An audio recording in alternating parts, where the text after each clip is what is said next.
Dicks. Oh my god, you had to, didn't you? Okay, hold on a second, guys. I blew myself up. Yeah, okay, he's gaming. He's gaming. Let's just not talk about that. Okay, welcome to StreamPunks, ladies and gentlemen. This is episode 4. As you can see, we're trying things a little bit differently today. By the way, are you guys watching the stream? Yep. Okay. Just so I can see all chat people. I will be in a second. All the chat Oh people. yeah, I should do that too. Whoops. Okay, well, we're doing things a little bit differently today. Now we actually have like an overlay, and you can actually see the chat on the actual screen there, which reminds me. Sweet. Should do this. Would you look at that? We're getting fancy. We're getting fancy. Ooh. Classy up in this Is bitch. the stream actually going? No, I don't see anything. No, it is. It is. Okay, it is. Okay. Hi, people. All right, we're here. Hey, everyone. Okay, we're good. Okay, so holy crap, we already got a lot of people in chat today. Ha! Yes. Hey, Oops. It's Welcome. because you. It's the boobs. I'm Welcome. nervous. Are you sure it's live? It says this event will start in Yeah. a few minutes. Can you guys see us? Say something. I'll message the Superplex guys and see what's going on. By the way, guys, if you came expecting butts, you'll be very disappointed. Boobs, yes, butts. We'll get to that. Just a little bit. Just I'll a ask if little it's bit. live. Is it live? I'm watching it. Oh, we you're- got. oh, you're we got watching these it. spirit I'm watching. watching on. I'm seeing it on YouTube. Oh, it is live. Okay, good. We're good. Okay, Jesus. All right, after all that. Okay, so welcome to StreamPunks, episode 4, Butts, Boobs, and everything in between. We are joined here today by some of our usual guys. We got Jamie. Say hello, Jamie. Hi, everybody. I We missed. got... what? Go I ahead. said I missed you. I missed you. We got Alder. Hi. Hi. Ro. Hey, Hey. I'm hungover. Sorry. Okay. Yeah, what else is new? And for a first time appearance, we have Karisma. Woo! Sup, bitches? There we go. I'm the only one that's pumped. I'm Yeah. pumped. That's why I'm drinking an energy drink when I have energy. It's a bad idea. Very bad idea. Beautiful. Beautiful. Okay, so actually, you know what? I didn't do as much preparation as I thought I had done. For shame. I know, I swear, right? It's okay. We can talk about ourselves while we're waiting for you if you want. Yeah. I'm looking at the overlay right now. Just a little tip as a graphic designer. Pro tips. Oh no. Tips. Just a little one. You know your at stuff on the side right there with our ats or whatever, our Twitter Yeah. handle. Oh, for God's sake, don't use that font. Holy shit, dude. All right, fair enough. I can take a little constructive criticism. Yes, All right.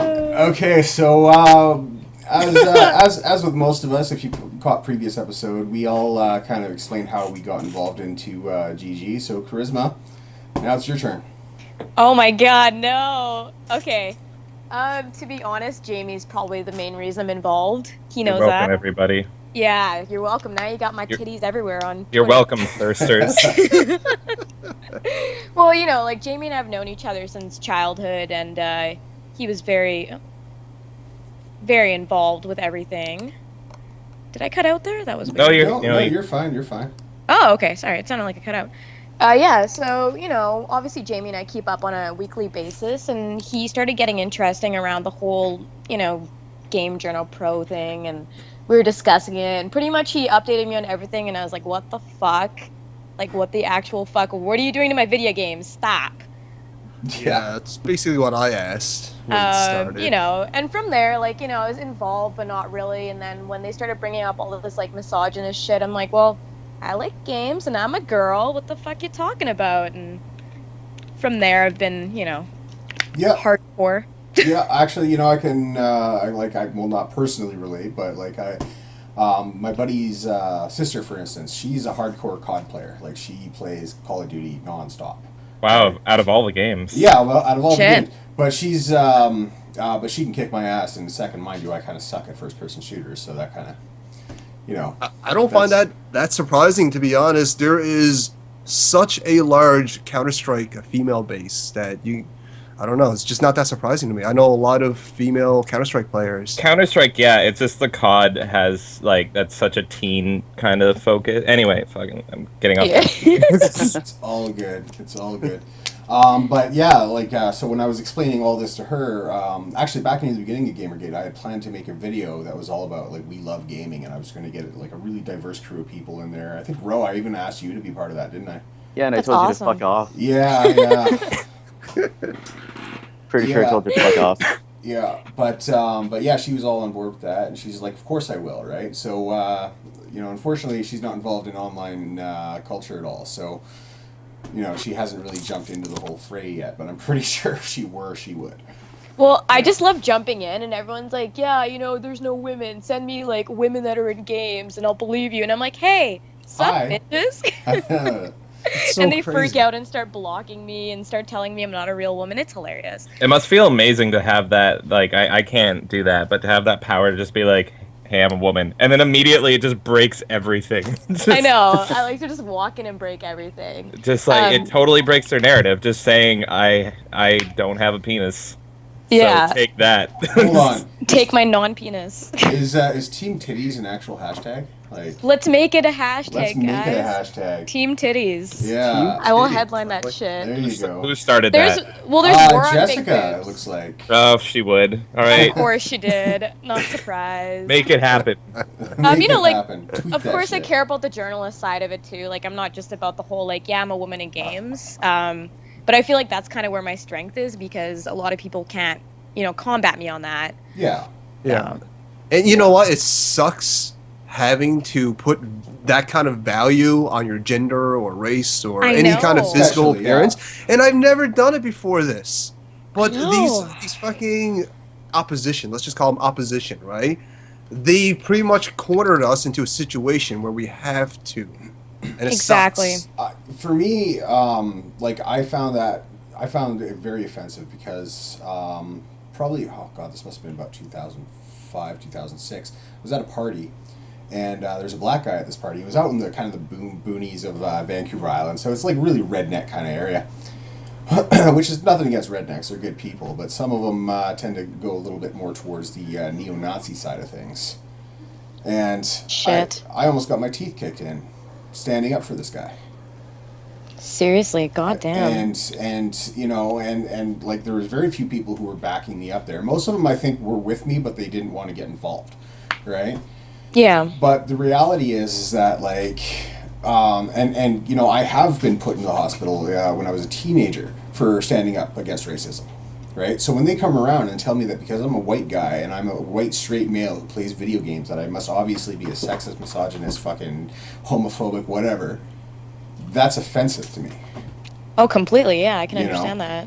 Well, I think that's one reason why so many GamerGate supporters are so upset because these things that they're calling us, these social pariahs, essentially, right? Even racist, misogynist, and all this stuff. We all understand how terrible it is to be labeled as these things because we all understand that these are horrible, horrible things to be. And Exactly. we wouldn't be so offended if we really were those things that they said we were because we wouldn't care. Like, you call a white nationalist a racist, they'll be like, yeah, so whatever. Thank like, you. They know it. They know Yeah, these they own Thank it. you. They own it. Yeah, they Right. own it. And we're not going to own it because we're not these things. Exactly.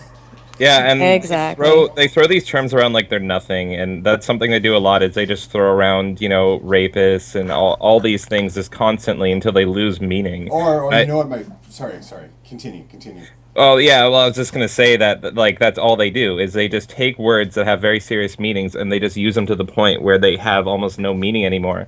But the thing is, we're still treating those words like they have meaning. So when they call us racist and they call hundreds of people racist, to them it's nothing, but to us it's like, are you fucking kidding me right now? Like, This is bullshit. No, Yeah. absolutely. Or what really got me is there this push that they have against colorblindness. You know, Yeah. like they're saying that there's something color blindness isn't essentially racist because it fails to recognize privilege and blah blah blah. And it's just like, well, I thought we were supposed to get to the point where we all are supposed to treat each other like equals. Exactly. Absolutely are. Like peers. Like you guys are all my peers. I see like most of the people in GamerGate I see as my peers. Most of the people even on the SJW side I see as my peers. That like they have no more say in things than I do. Exactly. Yeah. They don't have the same mentality though. Yeah. Just what it comes down to. Yeah. And it's bullshit, and I hate it. Yeah, and that's basically why most of us are here now. Pretty much, yeah. So let's move on a little bit here. Let me just make sure I got my shit together, which I sometimes do, sometimes don't. Oh god, there's got to be a way for me to do this and look at the chat at the same time. Actually, there totally is. Hold on. That. Perfect. Okay, sorry guys. Okay, so we want to first start off with the butts aspect of today's title.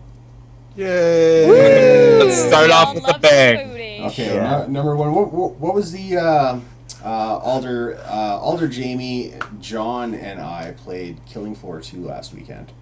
That was fun. That was fun. We need to do something like that again. Games that we all own that are multiplayer. I was thinking of actually challenging Ethan Ralph to a TF2 Team Fortress 2 match. Totally. Like a You five- should challenge me. I will fucking take all of you on. No. See, you'll be on our side. We do a 5v5. Oh my god, dibs heavy, let's do this. I can play Because- heavy or medic either way. I got 2K hours into that game. I'm ready. Alder, be my med bro. I can do that. Okay, I can do which that. is great because I've never played the game before in my life. So, Oh shit. Just go pyro. Dude, let's just talk about TF2 for 3 hours. Let's just talk- instead. Can we? well, no, okay. Some of you guys might know the story behind this, but like somehow Ralph started insulting me because of something that one of my readers had said. Right? Actually, it's not even one of my readers. It's one of the GG and BC guys, Rincewind. Yeah. Yeah, made a comparison between his blog and my blog, saying that he liked mine better for whatever reason. And basically I went in and said shush. That's because Rincewind fucking hates Ralph. Yeah. I'm just gonna say it right there. Well, the point is it was, and Rincewind was very actually apologetic, like sorry for getting turning this into this. I'm like, oh whatever, man. Yeah, he's super sweet about it, Yeah. Oh, he's a cool guy. So I was gonna I was sitting there thinking, I'm like, because I hate e-drama, especially if I'm involved in it. I absolutely hate it. Of course, yeah. So I was thinking of ways to turn it into a positive, and I was just like, well, fucking maybe we should get him and 4 of his best, and we can challenge him to a TF2 match for charity or something. Get a third party to take some money. I think that's fantastic. So Yeah, what, that's GG awesome. So basically, it's GG and BC versus GG Revolts, essentially. Yeah, I guess so. It's I GG don't and know. BC versus Arby's. Now, if this Versus gets back to Arby's. Ralph, hey man, like there's no reason for this to descend into e-drama because I fucking hate it. Right? Let's do something positive about this. Right? Yeah, I really And, like your outlook on that. That's really good. Yeah, and and do something cool. And like his team chooses a charity, we choose a charity, and whichever team wins, that's the charity it goes to. That would be wicked, actually. You know? I would That's like to do amazing. that. You've got my support, man. Yeah. I am in and ready to crush, baby men. Can we choose? Can our charity be like Brianna Wu's Patreon or something No. like that? Oh, No. That Oh would my be god, awesome. no. No. I think that's no, no, amazing. no, I think no. that's amazing. That's 2 votes. That's 2 out of 4. Oh, no. Hey, there's 5 of us here. There's 5 of us. Oh. We should fund Team Titties. We could call ourselves Team Titties and then have like a breast cancer charity and our money goes to that. Oh, that's awesome. There you I go. like that. Or we could Mercedes' charity there. Yeah. Oh, yeah. That'd be yeah, really yeah, good. yeah. I like that. I was also looking at another one. I forget what they're called, but they make they go around to children's hospitals and get them to draw their favorite superhero, Okay. and then they actually make the action figure for that superhero. And that was a That's really really cool cool. idea. I like yeah. that one. Yeah. That's awesome. I usually default to Amnesty International. That's my default charity. Yeah, I like the lesser known ones because they're still trying to make it. Like they're still trying to actually make an impact. Where if you got Right. places like Amnesty International, like their overhead is something like 80%. It's like 80% of the money that you give to them goes into their like wages, right? So I don't I'm know. par- Last I it- saw, they gave at least 50% to the causes that they're fighting for. That's the Yeah. last time I checked. That was a long time ago. Maybe things changed. You know how these charity things work. yeah. Yeah. There's a lot of different ones that do different amounts and stuff like that. I just like the smaller independent ones, you know. Right. That's just my own personal kind of thing on that, though.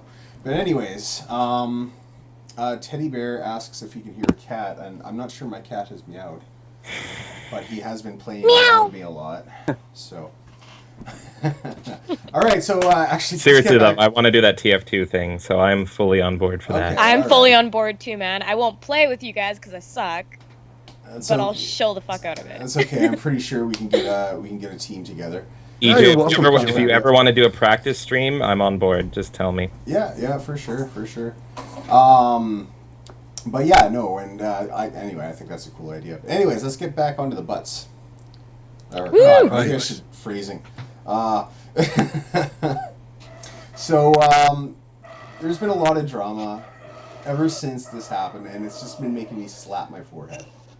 You know, and for those of you who've actually met me, I have a big fucking forehead, so there's a lot to slap. Anyways, so all this information about butts actually came out months ago, right? Yep. All Yep. the all the logs, all that kind of stuff, and everybody's been kind of like, "Oh, you're a pedophile." But then LEO Pirate came out with that video just recently, and then it just thrust it right back in, and everybody was paying attention to it. And I found that really interesting how the information was available. You know? Mm-hmm. Well, Yeah. here's the thing, right? This is kind of why packaging information into a digestible manner is important when you're trying to address these very serious allegations. Otherwise, people just absolutely. won't pay attention to it, right? Absolutely. No. Completely agree, yeah. And I do agree. And that's kind of like that's kind of been the focus of my YouTube channel previously, right? Right. Where I was kind of like trying to draw attention to various areas that are considered controversial, but trying to explain them in a rational manner. Like, this is why they believe this.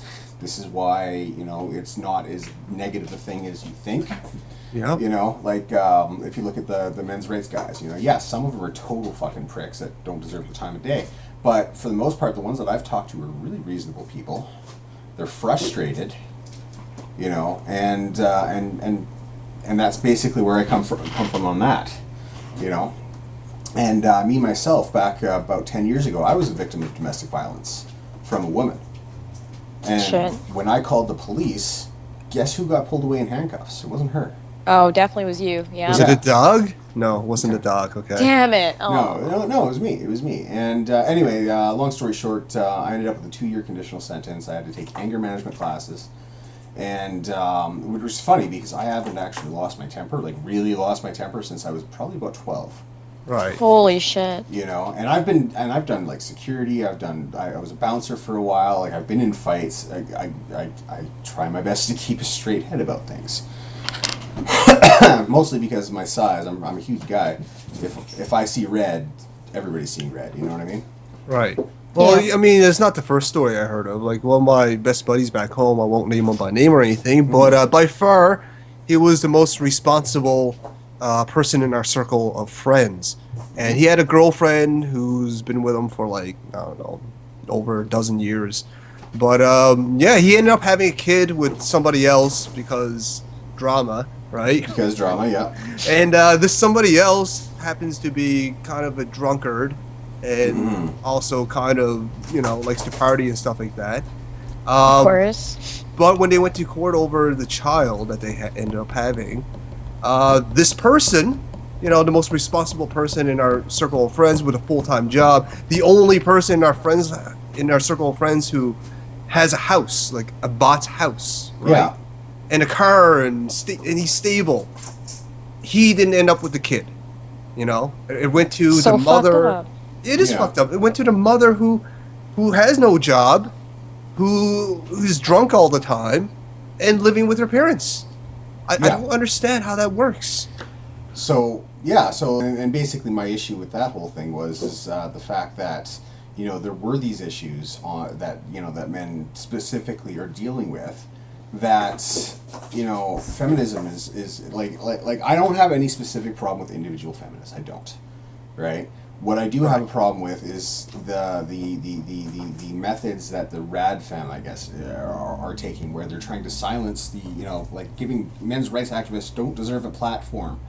Feminism is the only sphere with which we can discuss these things, and that bothers me. That really bothers me. I've seen these people shutting down support groups for male victims of domestic violence, going in and then banging pots and saying, get out, no MRAs, no platform, Yeah, that was a famous one. And Yeah. And it blows my mind, right? So once again, not everybody's perfect. There's gonna be people who get really frustrated and lash out in really horrible ways on both sides of this coin, right? But that doesn't mean that the points that the wider community is raising shouldn't be heard in favor of, manspreading. People taking up too much space in the fucking sky train, you know what I mean? God. Has anyone else started manspreading just to see if I do. I do know. If I see someone that's totally beta or looks like a feminist, I look at them in the eye and I spread my legs, and I probably shouldn't. But I take the bus twice a day, and I you know what? think I can just see that with your Vulcan eyebrows. You just kind of give them. Oh, Do you lick your lips when you do it? That is That'd be awesome if you lick your lips. Doing that? Yes, totally. But yeah, no, I've been known to do that on buses. But once again, it's a matter of respect, right? If there's somebody sitting next to me, I won't do it, right? But if I'm sitting there by myself, I'm sorry, I have testicles between my legs that I don't want to crush. I'm gonna spread out. It's just gonna happen. Yeah. Wow, we're getting off track. This is so off topic here. now you can add boobs, butts, boobs, and balls now to the Yeah. That was the in between. See. Oh, clever. Balls for appetizers. Okay, no, stop. That was. I just I don't know, kind of sunk back in when you said balls for appetizers. Way to bring That's us back my to job, reality, guys. Come Alder. on. Yeah. Oh, yeah. Jamie Rose is disappointed that we're not playing video games. We will again. Oh. I'm up for it anytime. It's up. We do whenever- play video games, Jamie. We do, but when we're trying to do a discussion, for me especially, I can't play games and have No, this is way easier in this format right now. Yeah, for sure. Although Ro is playing video games. There you go. You just can't see them. They're happening. Metal Gear Solid, it's dope. Everyone Yeah, should we're play gonna it. have time at the end of the stream to actually talk about games though. So Totally. Okay. yeah. Sweet. So but, Really? Sorry, go on. oh no, okay, go ahead. Actually, No, I was saying, are we gonna go back to butts now? yes. We haven't actually touched the butts yet. Yeah, I prefer not I know to we're touch all the tease. butts, but- butts, and none of us want to touch the butts. But. So, Let's back to that butthole. Let's do it. So there was a lot of drama last night involving Mark Kern, and we talked about this a little pre-stream, right? But we should probably, reiterate it for the stream itself, right? And there's a lot of drama in which a lot of people were jumping on Mark Kern, and in fairness, I've never seen Mark like this. Like he was pissed off, and you could tell by the speed with which he was tweeting out and the words he was saying. He was choked.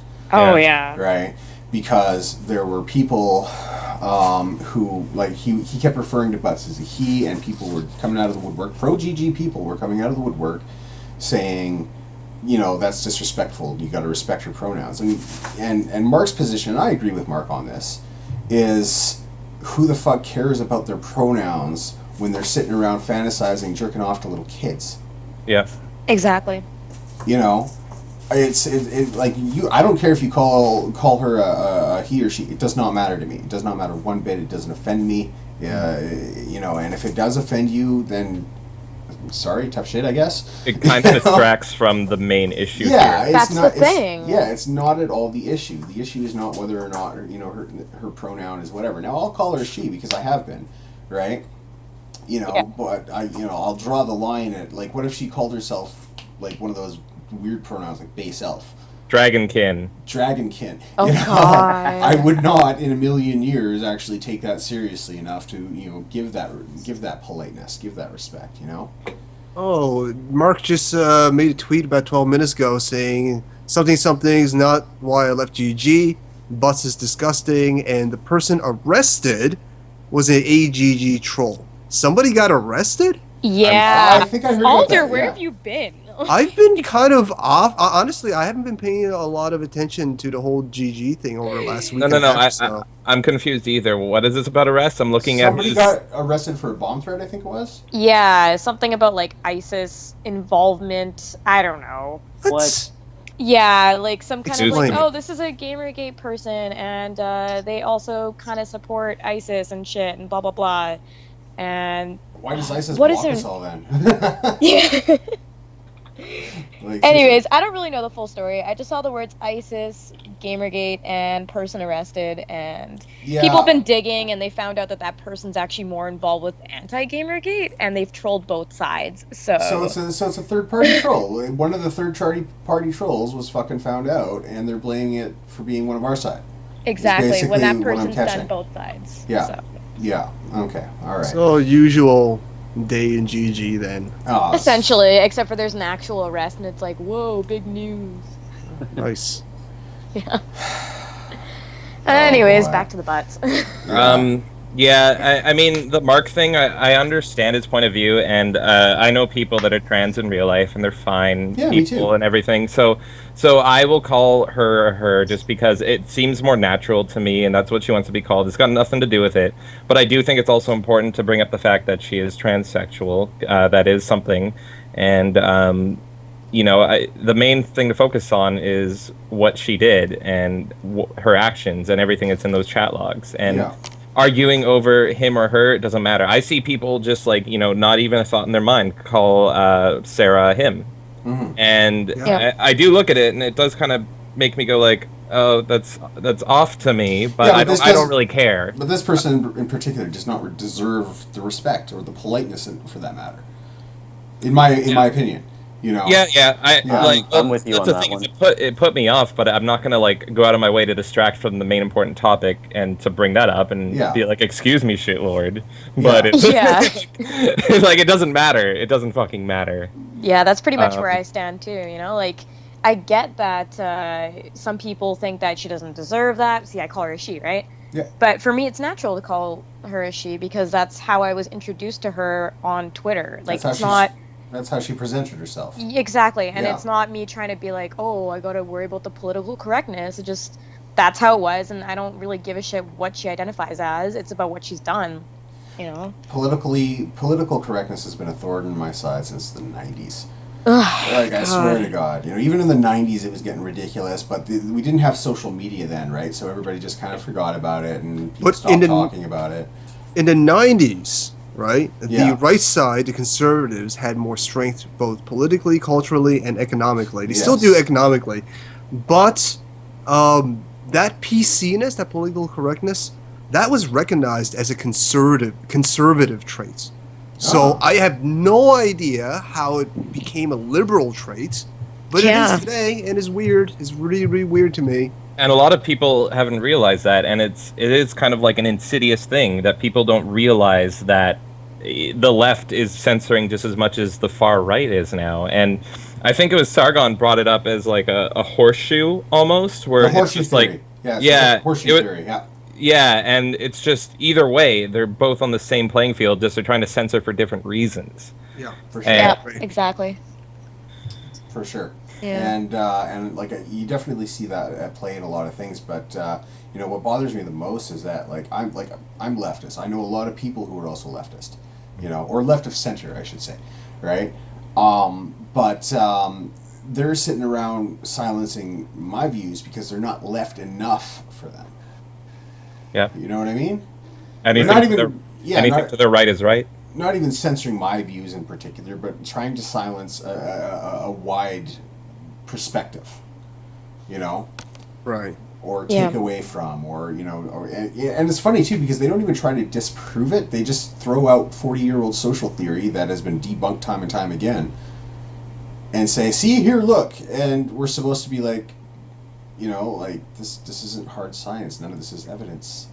You know, like there's no point to this. I don't know. Anyways, point being, it's just that aspect of itself is rather silly, and people who are like jumping on Mark Kern of all people, who's been like one of the nicest guys. I know. He's been like the GamerGate nice guy from the beginning. You know, ever since he started getting involved, like before he even identified as pro GamerGate. Now, to be fair, though, you know, I guess it's normal for normal human beings, which GamerGate's made out of, to defend somebody, even if this person is a pedophile.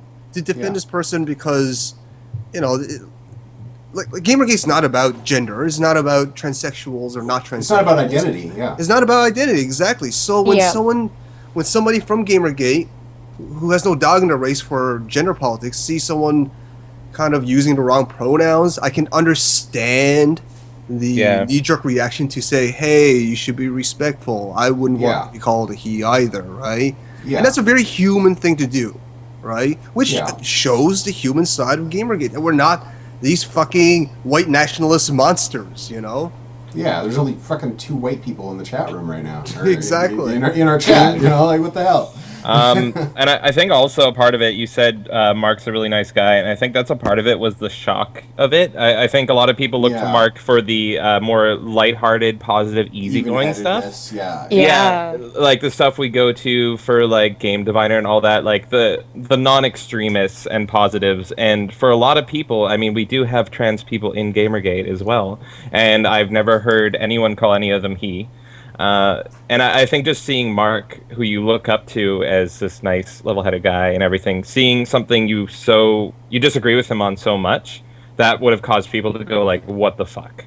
Yeah. And and it's just a difference between tweeting him and saying "what the fuck" and casually thinking it. Because when I saw it, I was just like, "Oh, I didn't expect that from you," but okay. I mean, to each his own. Whereas other people would be like, "Are you fucking kidding me?" kind of thing. So, yeah. Another thing I think is people are, and this is where I think that a lot of people get it wrong, is people are kind of celebrating this as like, oh, you know, this is the turning point, but it's nothing close to a turning point. It's a mean-spirited, fucking hypocritical, you know, troll got her just desserts, essentially. You know, that's all that happened. What's that? A turning point in what? Yeah, it's not a turning point. This is nothing to. She's not a journalist. No, she's not in the industry. Exactly. She's just a critic, and you know what? She's allowed to criticize GamerGate. Yeah. However, she's not allowed to be a fucking pedophile. Yeah. Yep. She's allowed to criticize, but that doesn't mean we can't criticize her. Oh, exactly. I'm also true. Also true. You know, and that's fine. And yeah. So I mean, like the fact that. You know, this article came out, and now it's on Breitbart, and it went through legal 7 times or something. I was reading. Yep. It's insane. I know. Yeah, and he had to remove a few things, which is fine, right? But like, but 7 times it went through legal, and that's why it took so long to get out. So he had to make an edit, send it back. They're like, okay, change this, blah blah blah, and this was all the stuff that was legal for Breitbart to print. Right, so and that's great. That's great because you know it means a lot. But here's what I find really interesting, is the antis are spending all their time defending butts, while we can move forward and actually like focus on ethics, for instance. You know what I mean? Yeah. Like it's a totally good distraction. Don't let ourselves get distracted by it, though. You know. Exactly. And that's the number one thing that pisses me off about this. And I tweeted yesterday, I think I said something like, the amount of people defending a self-admitted pedophile with this much evidence against them makes me lose some faith in humanity. Because it's like, you have Leo's video, which should be enough, and then you have Milo's article. And Milo's article, like you said, this is all stuff that has been verified by the family. The family of the girl, legally verified as well. Legally verified. They got in touch with the family. They got the okay to put all this stuff out there, and you're still defending her. I saw an anti-tweet yesterday, something like, "Well, if there is evidence, I'm just going to plug my ears." Literally saying, "I'm just going to plug my ears." Yeah, I saw disgusting. that. And I mean, I didn't recognize the name. It wasn't anyone notable. Daddy Warpig retweeted them and was like, "I'm fucking done." You know what? I actually really like Daddy Warpig. Oh, I love him. I do too.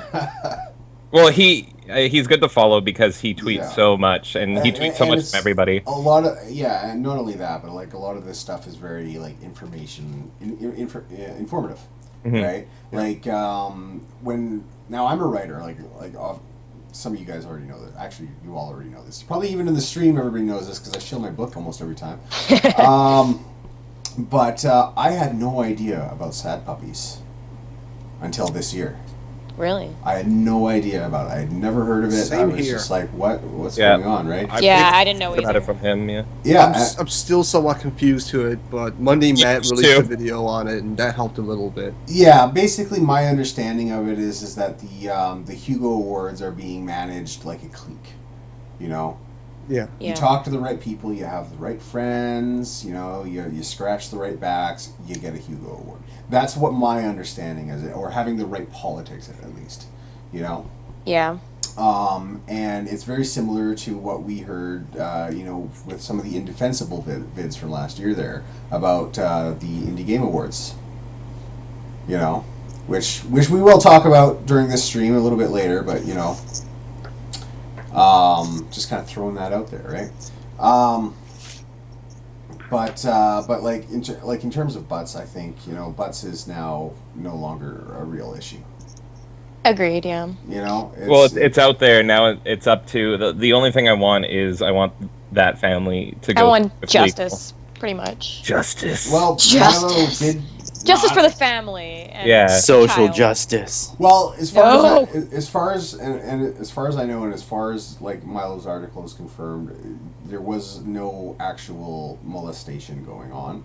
Mhm. Right? Doesn't make any of what was done right because from what I understand, she was posting pictures of this girl. Posting pictures Yep. of her and On some- FF The Shrine. thing is, there, It was with all the partially- information that was already there, like Milo got a hold of their entire family. Yeah, Like that's how detailed the information was. yeah, Yeah. That's crazy. yeah, and that there is enough, So, anyways. All right. So I don't know. I'm done talking about butts now. You guys want to move on? Next part. Yeah. Yeah. Okay. Now, Karisma has boobs. I do? Yes. You don't Oh my say. god. Karisma, Oh my Karisma has God. boobs. So I'm I've gonna been let her gifted. be the one to kind of take it off a little bit here on the big boob war. Oh no, war on big boobs, dear God. Yes. I get heated on very few things on Twitter. That was one of the few things that I read. What's his name? Ernest? Ernest The guy W. that Adams, does the yes. IGDA? Oh Yeah, my that's it. God. He founded a yeah. Yeah. Essentially saying that he's not going to stop until all the big boobed bimbos are out of gaming. Hmm. So it's And I- That sounds awfully sexist to me. Just Yeah. a little bit, you know. I actually have the quote right here. Yeah, please read it and Yes. watch the page. Okay, so first of all, this is in response to something Derek Smart posted. He posted an article on VGCharts.com with a picture of Anita Sarkeesian that says, "Journalism is dead," and he says, "Here we go again." And then there's a bunch of people talking. I actually should probably spend the time to actually read a lot of this here. But Ernest chimes in. And he says, I remember the 1970s when black activists fought to get rid of the image of the shuckin' and jivin', pickin' and grinnin', tap dancing, yes-a-massa black person on TV and film. Now, I don't remember any of that, personally. Yeah. I'm thinking maybe the 1930s might have happened a little bit of that, but I don't remember any of that during the 70s. I remember Shaft and, like, Love Boat and fucking, Isaac Hayes and shit, man. Like, that was, like, the blaxploitation era when fucking black people started making their own films and shit. Mm-hmm. Yep. Like, come on. Anyways, they didn't give a flying fuck what the viewers wanted. They didn't give a shit about the TV industry's creative freedom. They were sick of black people being portrayed as servants and amusement for white people. Again, 1930s. And they were right. And now Hollywood wouldn't dream of turning out that garbage anymore, despite the fact, as you very well know, that there are still people out there who want it that way. So yeah, we're going to keep on yelling until the last big boobed bimbo is as gone from gaming as the once beloved blackface, quote, nigger minstrel show, unquote, is gone from the American stages. Don't bother trying to tell me this is different. If the entertainment business is not allowed to treat black people like shit anymore, it can damn well stop treating women like shit. Okay. Oh my god. I think we're that's the all first time I've pissed. been triggered in my See, life. now I showed this to my daughter, actually, and she's just like, so all big-boobed women are bimbos then, eh? Like, Yeah. Yeah, that's. I'm sorry, but like, in an era where they're all trying to push like this body positivity stuff, which is fun, I have no problem. This is the opposite of that. This is literally the opposite. But exactly. Okay, like let's just say he was hypothetically right about the '70s thing, right? The whole idea is to put black people in more prominent roles into cinema, right? Yeah. Exactly. Well, in this case, big boob bimbos. Well, these big boob bimbos already have a platform. This person is trying to take it away from them. Yeah. Yeah. So He's- it's the other thing, literally too. the opposite. He literally thinks that women don't have big boobs in That's real so life. fucked up. Like, he doesn't go outside, and like if he sees big boobs, what does he do? He just fucking runs the other way. I have to start my day over again. Damn it. He acts like it's like the equivalent to blackface would be like if women act dumb and they put like water balloons in their shirts. No, women actually women actually have boobs. Yeah, like, fuck's sakes. I know some. No, this guy just sounds like he's scared of his own boner. It's fucking stupid. He wakes up, Here's looks the at his thing. dick, and cries. Yeah. Here's the thing though. I actually know a lot of like big boob women who are absolutely gorgeous, right? Who are smart as hell but play the bimbo.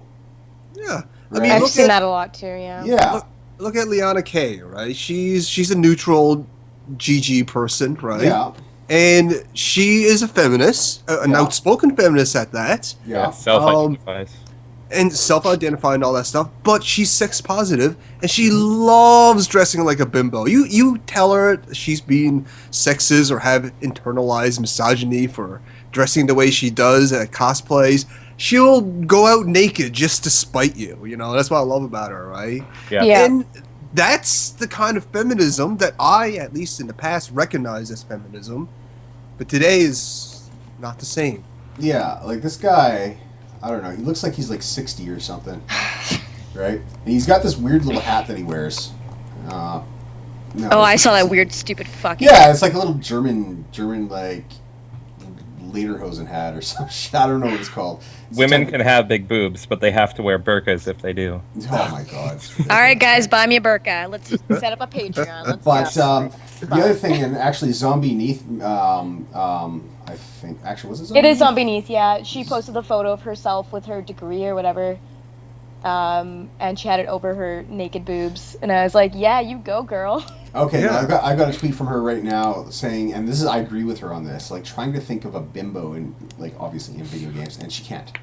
Yep, we Right? had that discussion. We Yeah. were like, we can't think of anybody. Like, And the only one that I could think of off the top of my head was that girl from Lollipop Chainsaw, but I'm told that she's actually pretty intelligent. She's amazing. Really? Yeah, Lollipop Chains. She's fucking amazing. I've never played it, so I don't know. yeah, She, I don't like, know either. She like saves the whole world from fucking zombies. Look, okay, you know what? There a lot of games I love actually do have quote unquote big boob bimbos. I love Duke Nukem. I love Conker's Bad Fur Day. Both of them have big boob bimbos. Mind you, one of them is a sunflower that has giant tits. But But those are probably parodies of yeah, it. but here's the They're thing. parodies, yeah. Yeah. They're exaggerations of, Yeah. pandering to the masculinity side. And you know what? Right. I love those games, and even though like those characters are like the stereotypical thing, I don't fucking care because artistic integrity, they can do whatever the fuck they want. It's not Yeah. like Definitely. it's not like all women in video games are like this. I can only think of a handful of examples, and I had to Even- search out those games because I like that kind of stuff to find them. Like, okay, in terms of games that have, like, characters that have some kind of, like, backstory, okay? Look at a game like Grand Theft Auto 5, Okay. right? Now, have you guys all played it? Yeah. Okay. No All right. spoilers, but I played it, just not much. Mostly. Okay, I played some all of right. it. Well, there's like just off the top of my head now, and I'm not thinking too deeply on it. I can only think of one character in here who could be classified as a bimbo, and that was the one that they kind of based off of Lindsay Lohan. Oh, yeah. You know, Yeah. she was a dumbass. She Oh, was all actually, like, they didn't. Sorry, they didn't base her on Lindsay Lohan, but Lindsay Lohan thought that they did, and they sued her, and then they had proof that they didn't base it on her. They didn't base. Oh, the is that what visual. happened? I didn't even know that. Yeah, they based it on a model that looked like Lindsay Lohan. Oh, And yeah. so she came out looking like an idiot. Nice. Sucker. Beautiful. But yeah, no. So like, I don't know. There's things like that, right? And like, it was actually, to me, it was really heartwarming to see like Mercedes Carrera, fucking Jennifer Daw, Zombie Neath, Sith Lord Sabrina. I got here. There's a few others that I totally missed in this because I wrote an article collecting a bunch of tweets, right? Yeah. There's a few others that I totally missed. By the way, Karisma, you got a lot of like retweets and favorites on that, eh? Yeah. I was kind of surprised by that. I was like, all right, cool. You got a lot. You're like second only to Mercedes, I think. Oh wait, no. Are you- No, there must be. Come on. Well, okay, no. I'm sorry. I missed Jennifer Daw as well. Jennifer Daw. Got a few. Oh yeah. Well, Anyways, obviously okay. they're gonna do better than me, you know. But. Yeah. So it's I don't know. It's just it blows my mind, right? It's just there's so many like women in my life who are bigger boobed, I guess is the best way to put it, right? Yeah. Busty. Who are not in any way, shape, or form bimbos, who are people who are close to me in my life. You know what I mean? Like friends and family and shit like that. It's just and so seeing that, like even if I were to give him the benefit of the doubt and say, oh, maybe I did take it out of context. What he's saying, he's just talking about characters in video games. That does not mean that that is not a viable reason to remove that. Well, here's the thing, right? From my perspective, what I see the whole like SJW angle is that they want a representation of women that is more accurate to like the average woman, right? Isn't that what they keep spouting? And it's like, quote unquote You know? average Well, woman. no, they're Yeah. more just sex negative. It's ridiculous. Maybe the yeah. average SJW. But I mean, woman, like, I don't when know. they're trying to, like, combat it and make it look like they're the good guys, that's how they try to frame it, right? Yeah. And the thing is, they're acting like there aren't women out there that exist that are bigger and smaller. It's like you have to be, like, this certain measurement to be a real woman, and it's not true. And it's bullshit, and I'm really tired of, like, hearing this, It's like... They literally contradict themselves. Yeah, it's like, you're saying that, like, there aren't, like, double Ds out there, and there aren't A cups, and, like, whatever, like... That has a right to be in games, and I don't see why they don't think so. For sure. Right. See, I see an issue with, oh man, I totally brain farted there. Jamie, go ahead. Well, all I was gonna say is, like, even if you watch, like, the King of the Castle, you watch Anita Sarkeesian's last video, she'll call something problematic, and then she'll go to something that is quote-unquote good representation, but there's no difference except it fits her narrative. It's like a fucking SJW game. Well, so if exactly. you look at someone in Resident Evil, and, like, they're wearing something sexual, and she'll be like, that's bad. Then she looks at something that's, like, nearly the same fucking outfit, and she'll be like, see, this is good. And it's like, how do people listen to this? Oh my god, yeah. Cherry picking queen. That's the difference between social justice warriors and people who are socially conscious, right? Like Yeah. social justice warriors, they want equality for themselves. They want everyone to be like them, and then everyone would be equal, right? But socially conscious people are just people who pay attention to social issues, Yep. and that's the difference. Agreed.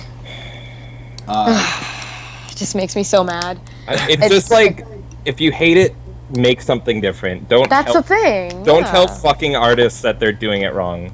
Yeah, like I said, as someone that loves games that are over sexualized on both sides, like I love Duke Nukem, and he's like fucking impossible to get that muscular. Yeah. But he's also surrounded by women that are like dunces and super sexualized. I love shit like that, and it terrifies me that fucking Gearbox owns the rights to it, because it's like, They're horrible people. yeah, it's like you Yeah. better fucking not get Anthony Birch to write that shit. God, I would cry. But I don't know. It's just, I don't know.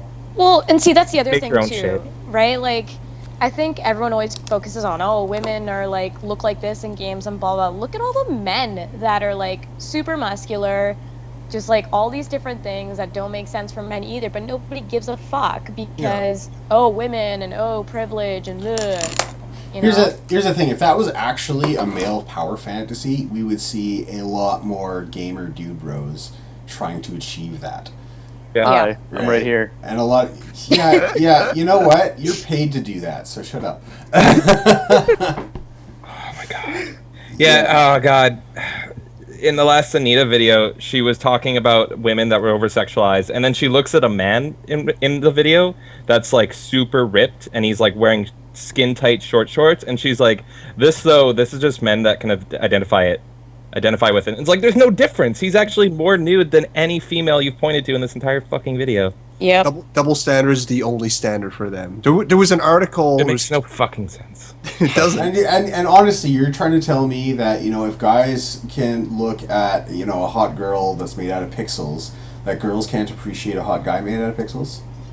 Yo, I appreciate both. I'm straight, Yeah, but I see, can there still look you at go. both and be like, shit, like, Damn. that's awesome. Yeah. Are you kidding me? Damn. When Bearded Ryu came out, I was checking that out so hard. Yeah, and then the same people were making fun of that wrestler girl. Like the same people Yeah. that were like, I was "Look gonna how mention hot Rio is." It was Patricia Horrendous specifically. Oh, yeah. Hernandez. She is- Hernandez. Yeah. She's by far one of the worst writers on Kotaku. And Oh, when you're one of she's the so worst bad. writers on Kotaku, that means you're real fucking shit.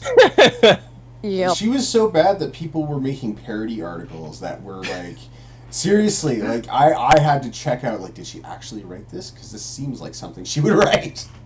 Yeah. Like, oh my god, that was and that was it. And then they started coming around saying, oh, you know, they're just making up these articles. She didn't write half of those. It's just like, but the ones that she did, they're based off of the They ones sound she did. identical anyways. Like, You I know, wouldn't be like, surprised. nobody's surprised. Like, come on now.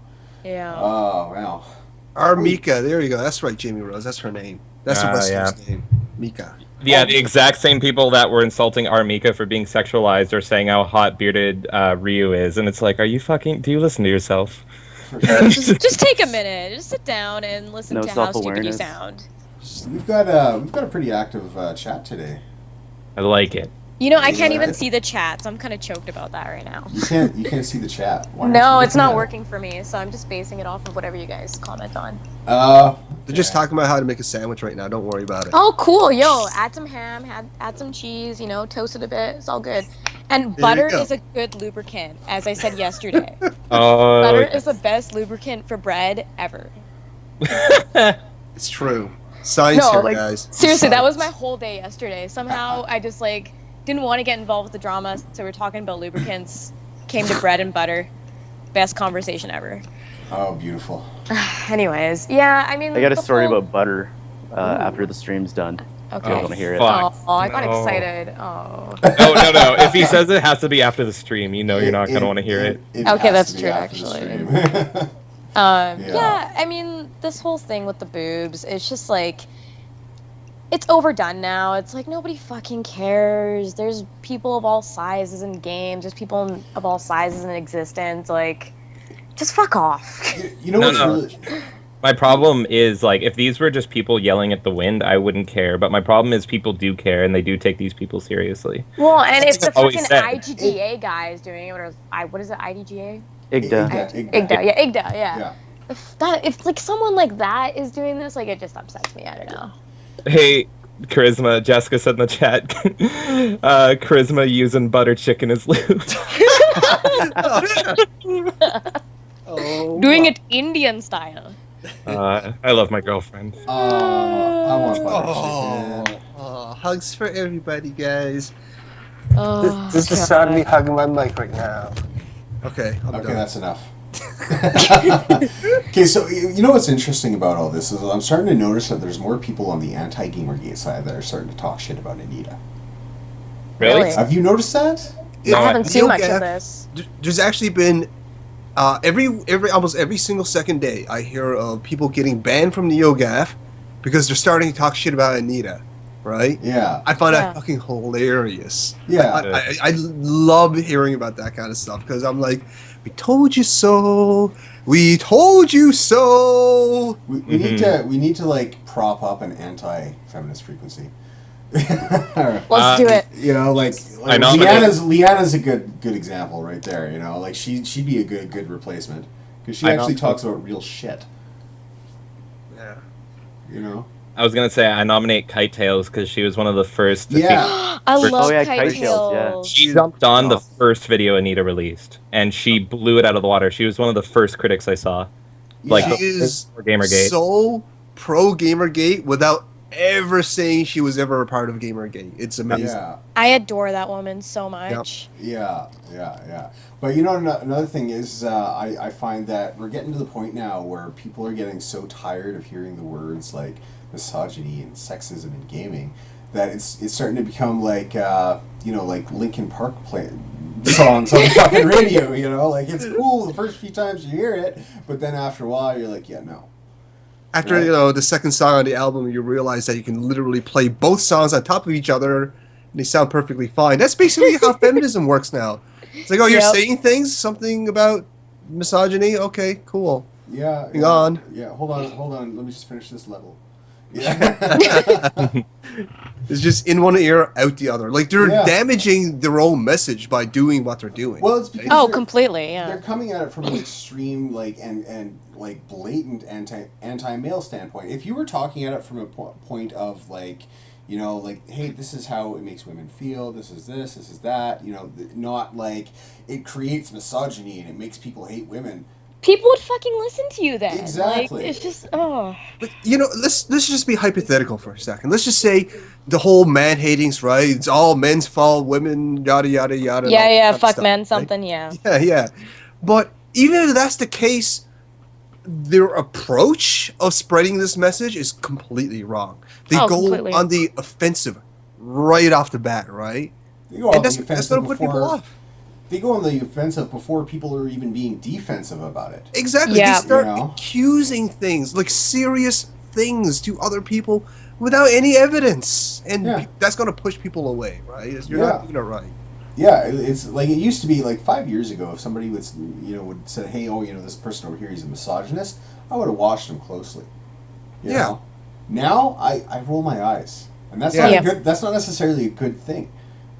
It's not. Because that's a serious accusation to make. That's just been like, whoa, okay, no, well maybe he's not, right? Well, there's been too much crying wolf that now it's just like hard to take anything they say seriously. Someone's Sure. a misogynist, I would probably hang out with them and go out for drinks. They seem like a cool person now. It's like, if you're calling them a misogynist, it's probably someone I already associate with because you don't know what that word fucking means anymore. Exactly. Yeah, It's probably yeah. like my friend who like loves women. Like, Misogynist to them, their definition is people not like us. Period. Oh, Yeah. my God. That's their definition. Like over the years, some of my best friends have been chicks.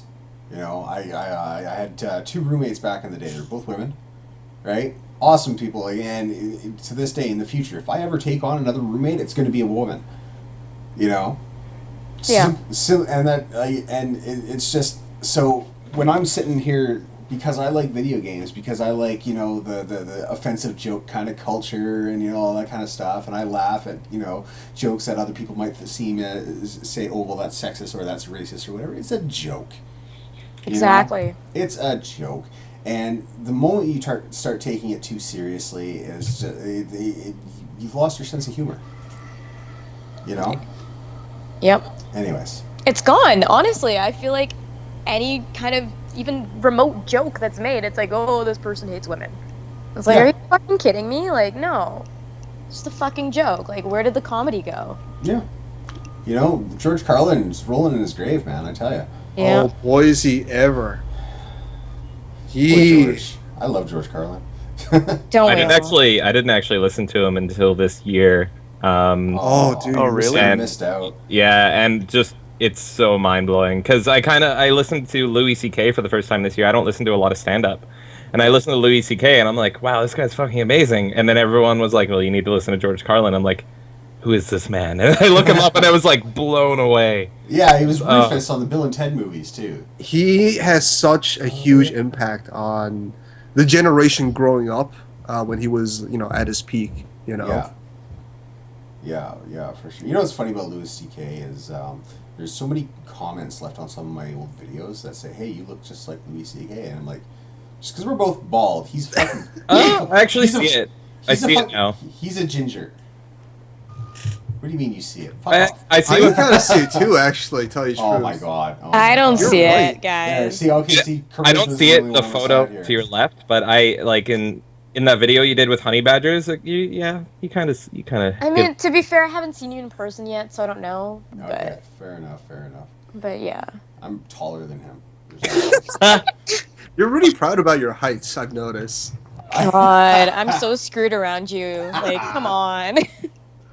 It's because it's so rare for me to come across people who are actually taller than me that I have to look up at. Right. You know, so I'm in something like the 99th percentile for like height. So Keep it's going. like Occupy atmosphere. Occupy atmosphere. Yeah. Yeah, we're the 99% shorter than EJ. But I'm not. But here's the thing: I'm not like there's some people who like tower over me though. So it's like I'm right at that height where anybody who ends up taller than me is like a freak of nature, who's actually like a foot taller than me. Oh my god! How tall are you? I'm 6'3".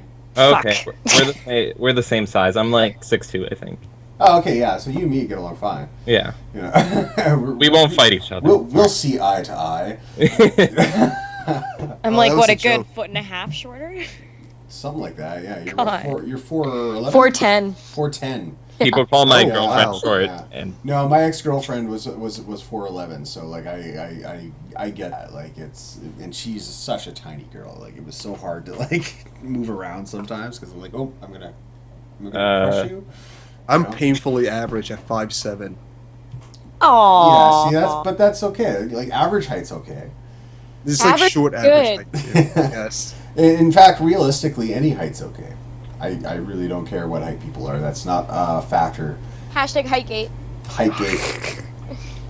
Hashtag Heightgate, indeed. It's not but height is not a factor in how I view somebody. You know what I mean? Yeah. So I mean, it's just, but it is definitely something that I will poke fun at. Like short people, I will poke fun at them for being short. But it's in good spirit. It's hilarious. Yeah, Because you're a misogynist. That's why. Yeah. And it's funny to get the reactions. Like sometimes I'll walk up, like my ex, for instance, I'd walk up and I'd just kind of like hunch down a little so I could like try to get to her height, and then I'd make it look like I'm having a really hard time doing it. Like, oh, this is tough. She gets so annoyed, but it was cute as hell. No, it's fun. I mean, Yeah. I kind of joke around saying, like, oh, I'm offended, but I think it's hilarious. Like, I'm fucking tiny, whatever. It's funny. It's just like all the tall people out there. You're like, holy fuck, you're like a building. Sorry, look at the being that tiny, you never have to worry about like having a hunch or anything, which I constantly do, because everything feels fucking small to me, and it's the worst. Yo, I can literally fit anywhere. It's amazing. Yeah.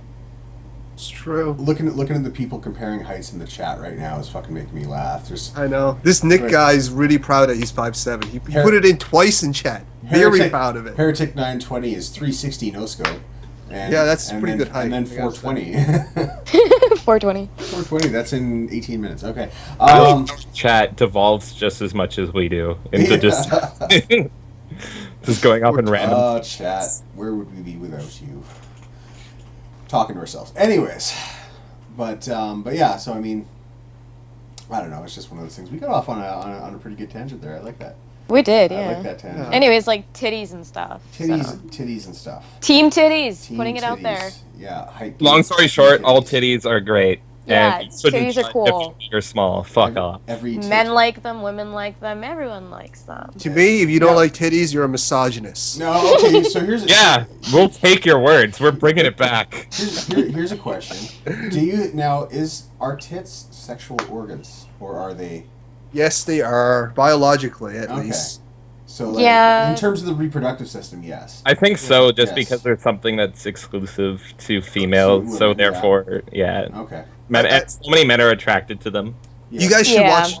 There was a show called Sex Files that was on like TLCs during the late nights. I think I remember that. yeah. Love the shit out of the show. Love the shit out of the show. But according to that show, they actually did an episode on boobs being a sexual organ, right? Oh, okay. Like Okay. it's not exactly for reproduction, right? Obviously, you don't make babies out of your boobs, right? That Well, you doesn't could make try, sense. and it'd be a lot of fun, but it wouldn't work. It is a lot of fun. What? Oh, God. But breasts, are similar in the way that peacocks use feathers to attract mates. Oh yeah, that makes a lot of sense. Yep. Yeah. And to humans, during that show or that episode, they theorized, not proven or anything, but they theorized that human males are attracted to the breasts because it reminds them of the buttocks of the woman, right? And the human mammal, right, is one of the few mammals that actually have breasts on their chest rather than around the abdominal area. And that was, they think, is an evolutionary trait to kind of signify that they're, you know, ready for reproduction by kind of emulating the look of the buttocks, which most other species in the world are attracted to. That explains a lot. Wow. That's why All right. dogs are always sniffing butts. Yeah.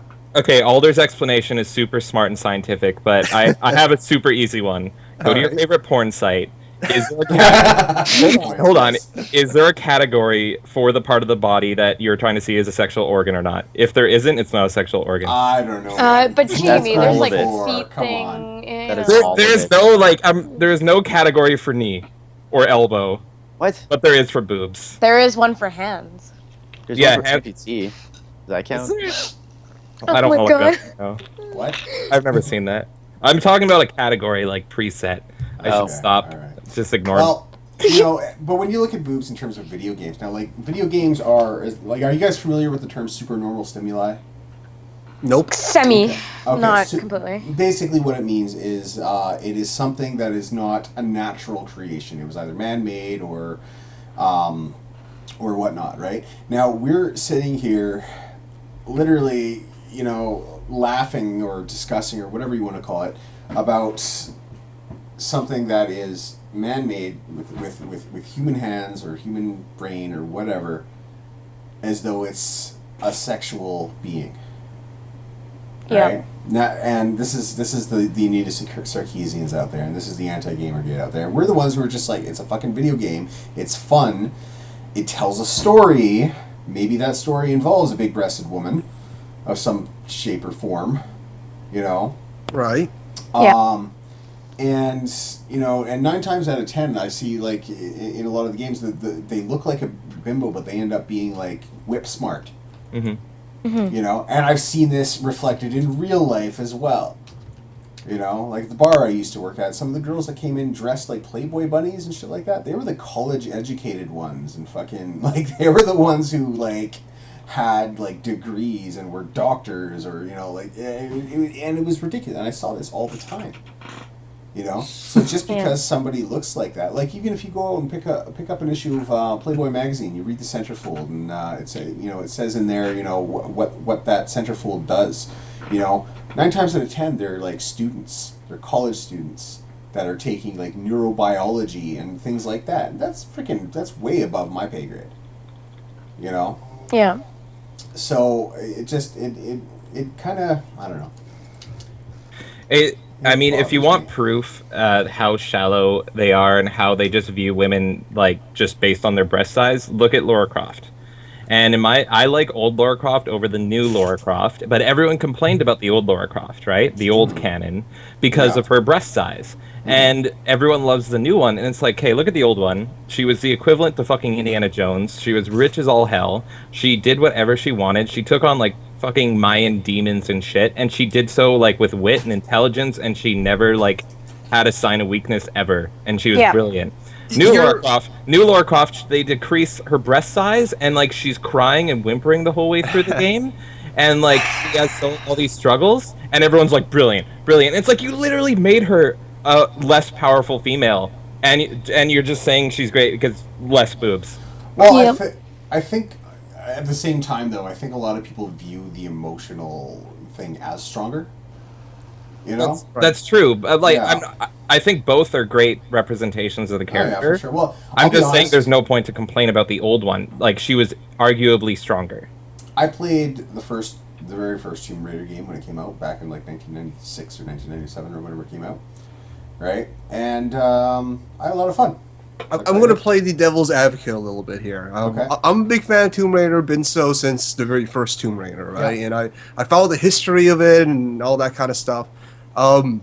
the original creator of Tomb Raider, who I forgot the name of, but he actually did design Lara Croft to be a feminist figure in the video game industry, right? He actually left Eidos because Eidos wanted to take Lara Croft and make her into a sex icon, which he was completely against, right? Yeah. Yeah, I forgot about that. Actually. He left Eidos during the time when they start putting Lara Croft on Playboy centerfolds and stuff like that. And yeah, he was pretty pissed off about that. So, because of that, it is arguable that the old Lara Croft is quote-unquote sexist, not because of her design, but because of the way the publication Eidos treated her, in contrast to the original creator had in mind, right? Yeah. So I do want to bring that up because that is, you know, part of the history of Tomb Raider and it's factual and all that stuff. That's And interesting. I understand that, but then, as I know you are, a sex-positive feminist would argue Yep. that all her stuff is empowering. Absolutely. And all that, Yeah. all that stuff took place out of the video games, right? And that's like saying Rule 34 makes all characters sexist. Like, these are all, they're Right. just making art for different characters. Sorry, for that character outside the game. But if you focus solely on the game and her plot points, like, what's my favorite Tomb Raider game? Let me turn around. Look at my games. I think it's Tomb Raider Legend. Like, she's so fucking badass and powerful, but she's still dealing with, like, her parents dying and shit. Right. And I mean, that's- don't get me wrong. Like, from the character's design perspective, you're completely right? And those people who want to complain about Lara Croft being a sexist figure, at least the old Lara Croft, they're doing it completely wrong, right? It's not her design or her figure or anything like that. It is the business decision that Eidos made against the creator's original intention. Mm-hmm. That is the point that they should have been making, but they failed to. Because why? They don't know anything about video games. Yeah, Yep. that's true. That's what it comes down to. And then it gets down to, like, I mean, these are people arguing within the company and who's right and who's wrong, and that has a lot of issues. And that happens with video games all the time. There's going to be disagreements. So who's to say who's right on what she should be? But I still think that both characters, both the new and the old Lara Croft, and I kind of think the Legend series is kind of on its own as well and was forgotten. That's my favorite Lara Croft, is that one. Yeah, I love that old minigame series too. Yeah, so good. Hold on. Micromonix is in our chat. I just actually noticed this. Hi, Micro. Hey, Micro! What's up, buddy? And he says that he went on to make Gone Home. Well, that Creator? fucking explains everything. Is that true? Is that true? I actually Seriously? don't know. What's his name? Alder, do you know the guy's name? Yeah, somebody verify. What was it? this. Sorry? The creator of Lara Croft went on to make Gone Home. This is what Micro is saying. Yeah. I think it's something like that. It sounds about right. Because I know the Gone Home guys, they worked in AAA for a long time. I know some of the team from Gone Home have actually worked on BioShock. So I don't know exactly, but that wouldn't surprise me. I know at all. some of them are from Double Fine as well. Yeah. Wow. The guy Wow. that did the music for Gone Home, I believe, was Gone Double. Home has That- some serious pedigree, you know? Yet the And game's still shit. despite whether you like it or It's a not, walking simulator. it's true. But it was a revolution in game design. And you know what? This is a topic for another day. I will defend walking simulators. I think they do have merit. It does have to be done in a certain way. And I don't think Gone Home's a bad game. I just think it was overpriced. You want to go into Gone Home? My problem with Gone Home is what I have, like, when I really get mad about a game, is that it was, what's the term? It wasn't marketed properly. It made it, the ads. I agree. The ads made it seem like something it wasn't, and I bought the game expecting a horror game. And Me no. too. Oh, wow, yeah. Me too. When I first got into the That makes game, me so fucking mad, and every walking simulator does that, with the exception of Stanley Parable. They blow it up and they make it seem like something more than it is, and then you buy it and it's fucking progressive shit. And Yeah. like, I don't have a problem with that, because you look at Life is Strange, and like, Life is Strange is a good game. It's very great. progressive, I actually enjoyed Also- Life is Strange. but Life it's is marketed, Strange. properly. Like, you don't look at Life is Strange and you're like, that's gonna be a fucking first-person shooter in space. You know what you're getting. But with Gone Home, they made it seem like you're in a haunted house. no, They made I it seem completely agree. I completely agree. like, When I first got into the I'm like, game- what are these diaries? ooh, diaries, too spooky for me. The words are coming at me. That's my biggest problem with it, is they pretty much tricked me into giving them money, Yeah. because that's my biggest problem. And one of the oldest walking simulator games where you don't even walk. What's it called? Oh fuck! I have a review on it, and I just swear constantly. Hold on. Continue. Police Quest: In Pursuit of the Dark Angel. I'll find it. But I mean, like, Gone Home, like, I agree. It was marketed improperly. It was priced way too much for 45 minutes of experience without any reason to replay the game. Right? $20 for 45 minutes? Fuck that. And then, as you say, it was marketed as a horror game when it was, in fact, not a horror game at all. And that's when I jumped into it. I expected horror as well and didn't get it, right? Yeah. I might have even enjoyed it if it's like you come home, your family's gone, and your sister has left diaries, and you realize that there was drama. If they said something like that, then I would have been like, I might have still bought it. And if you like Gossip Girl, you might like this. well, like, XOXO. they can Oh no! they can market it towards those people that like that stuff, and then it's fine. Like, and I can even enjoy that kind of like drama type stuff that's marketed towards like girls. Like, I mean, Buffy the Vampire Slayer is filled with like kind of drama-y type stuff, and I like it. Oh man, whatever. When I was a kid, I watched Sailor Moon. Sailor Moon was great. Yo, Sailor Moon all the way. Dude, me and my buddy Robbie, his name was, and he's like the most broest of dudes you'll ever meet, right? But me and him used to fucking love watching Sailor Moon. That's what we did. We played Final Fantasy VII and watched Sailor Moon, and then ride on four-wheelers because we're newfies. Yeah. Hold on, I'm checking. Somebody just put a link into the chat, and I want to go check it out. So saying people are going delusional on Twitter right now. Over Going us? Delusional on Twitter? Yeah. Yeah. Over what? Being linked to a Milo tweet. Hold on. Clever girl. Something to do with Shanley. Oh, of course. She's just wonderful. Honestly, something needs to be done about Nero because this shit is just getting worse and worse. What shit? Do I know anyone who works in libel/slander cases between U.S. and U.K.? There are a number of U.S. victims of Nero's work. There's about to be more soon. He's currently writing a news story about people who stood up for his last hit piece target. It's not slander when it's based on facts and legally verified. What the fuck? You know what? She's right. Something should be done about Milo because he is way too handsome for this world. Oh, would bang. Okay, oh my God. Micro says he always wanted to be Tuxedo Mask. I always wanted to bang Sailor Venus was the issue. I like the blue hair one. Which one was that? Amy. She's Randy like Hart. Mercury. Oh, no. Well, there goes my childhood. Yeah, All that's what I right. was just gonna say. Oh God. Now imagining her in the tight sailor outfit. Unfortunately, Please. I think somebody drew a picture of that at some point. Maybe. Somebody get me soap for my eyes. Oh my God. Who's Neptune? Sailor Neptune. Yes. Yeah, that would make sense.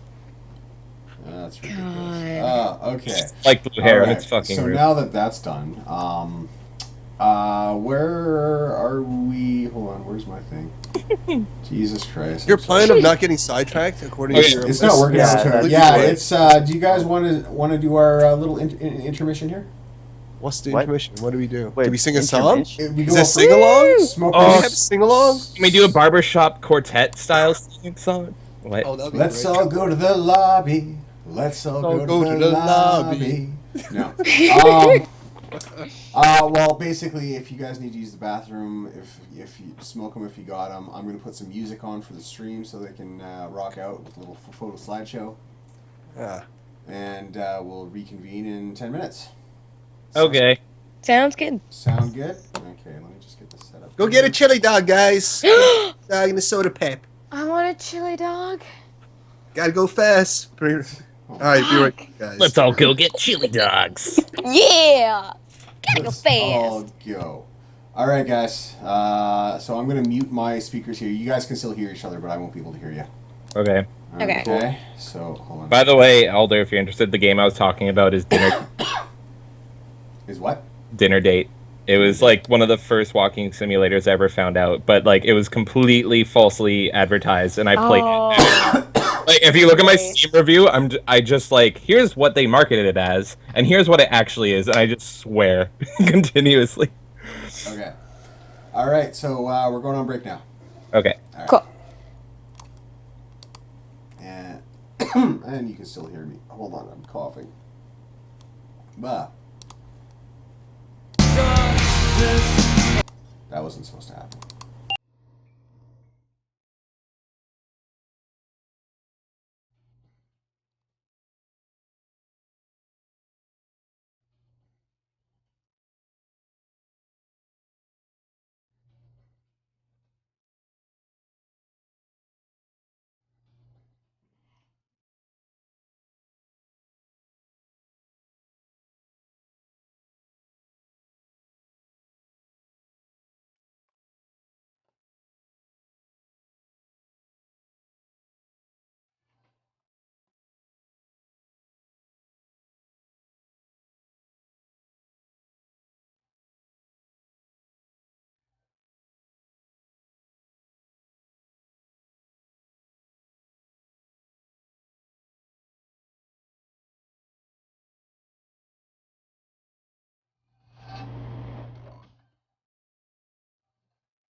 Okay. On, I'll say that. Oh, we're back. EJ, Oh, we're never, back, put then on, never put on that music. Ever. Never put on that Never. fucking music Ever. again. Yeah. The entire chat You know was what? complaining. I know. I see that. But you know what? They wanted David Bowie. I swear I will You know, break your hands. well, unfortunately, you know, I don't want to get a copyright strike, so I'm basically stuck with stuff that's either out of copyright or public domain. That was public domain music. I threw it on. Put on some classical. Maybe I will. Maybe next time I will. Maybe I'll put on some like freaking Ride of the Valkyries or something. You know what you could do? Seeing how we're gamers, and this is what I do for my channel too, which everyone should subscribe to, by the way, Shilling. Take indie games. Like, I'm sure everyone has some indie games in their Yep. Steam library, right? And oftentimes Oh, yeah. they'll come with a soundtrack, and you can download it, and they're never, ever copyright protected on YouTube, and they're free to use. Okay. Yeah. All right. Well, That's good smart. to know. That's good to know. Yeah, Some here's are the really tip, good. EJ. Just use Bastion's soundtrack. You'll never be disappointed. Oh, You know yeah, what? definitely. You know, actually, my favorite video game soundtrack, Bastion was good. Bastion was really good. But was did you guys ever play Xenogears? Yes. Oh, yeah. Oh, yeah. Of course. That's the name. I need to look it up. It was such a wicked game. Like the game itself was really good. They rushed the second half of the game, but the game itself was awesome. The music was just amazing. I loved it. When you say rush, you mean they filled in like 70% of the story in about an hour and a half worth of dialogue? Yeah, pretty much. Is that what you mean? That's exactly what I mean. Yeah. I was disappointed with that. Like the first half of the game was great. It flowed nicely, and then all of a sudden it was just like one thing Dialogue? after another. It was like the third Star Wars prequel. Literally an hour and a half of dialogue. I played through that game, man. Oh yeah. Literally an hour and a half segment of just dialogue, and that breaks the record of Metal Gear Solid of having a 20-minute cutscene, Yeah. Shit. which was amazing, by the way, because I'm a fanboy. I love Metal Gear. Oh my Well, god, Snake. going into that side of it for the walking simulators, that's kind of I like them as well, because there's no real exposition. Right. Like you just keep going. I don't know. That's just my take on them.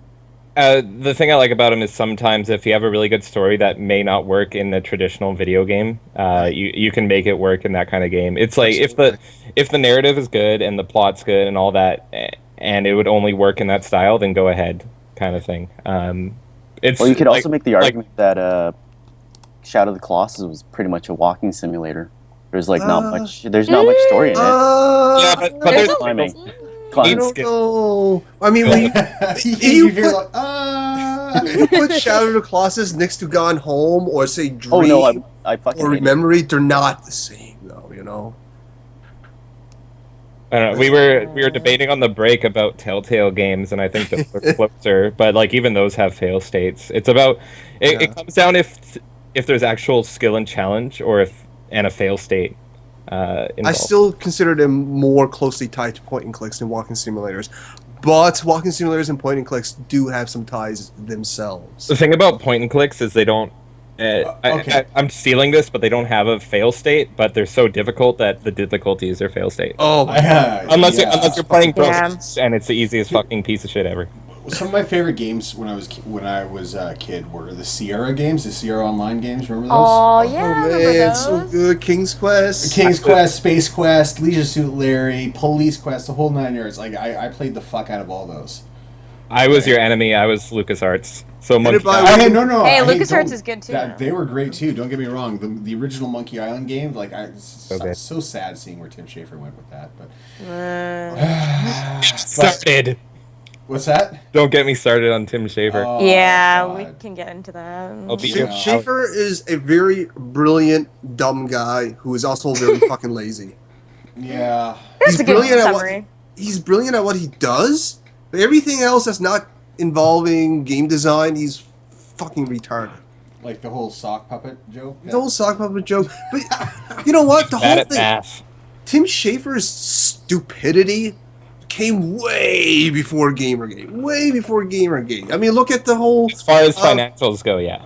Oh my God! Look at the whole Broken Age thing. He got what, like $2 million, $4 million to do that, and he had to delay it and ask for more money because he's a horrible, horrible person when it comes to dealing with money or business or anything outside of game design. And even when he's designing games, he's fucking lazy. It takes forever. It reminds me of Molyneux.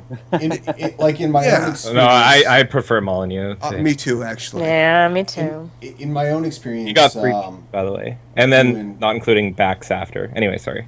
it's all good. It's all good. In my own experience with just messing around with game design and stuff like that, right? They're the two types of games that I've been focusing on, like just with my skill set and what I can do, are RPGs and the point and click kind of LucasArts style games, right? Right. So Yeah. and because with me is like I'm a storyteller. I love to tell stories, and I find that both of those are great ways to tell stories. You know. Yeah. Through point and click and all that kind of stuff. So I do have a soft spot in my heart for the point and click adventure game, like the Sierra, the fucking LucasArts, the fucking, all that. But I just believe that politics should kind of stay out of it. When you start like making games based on your politics, it's like come on, man. Right. It's fine to actually have like a character in there that maybe has those politics or whatever, but once it starts getting too preachy. There's a difference between a character in your story having politics and you having politics and injecting it into the story. Yeah. Yeah.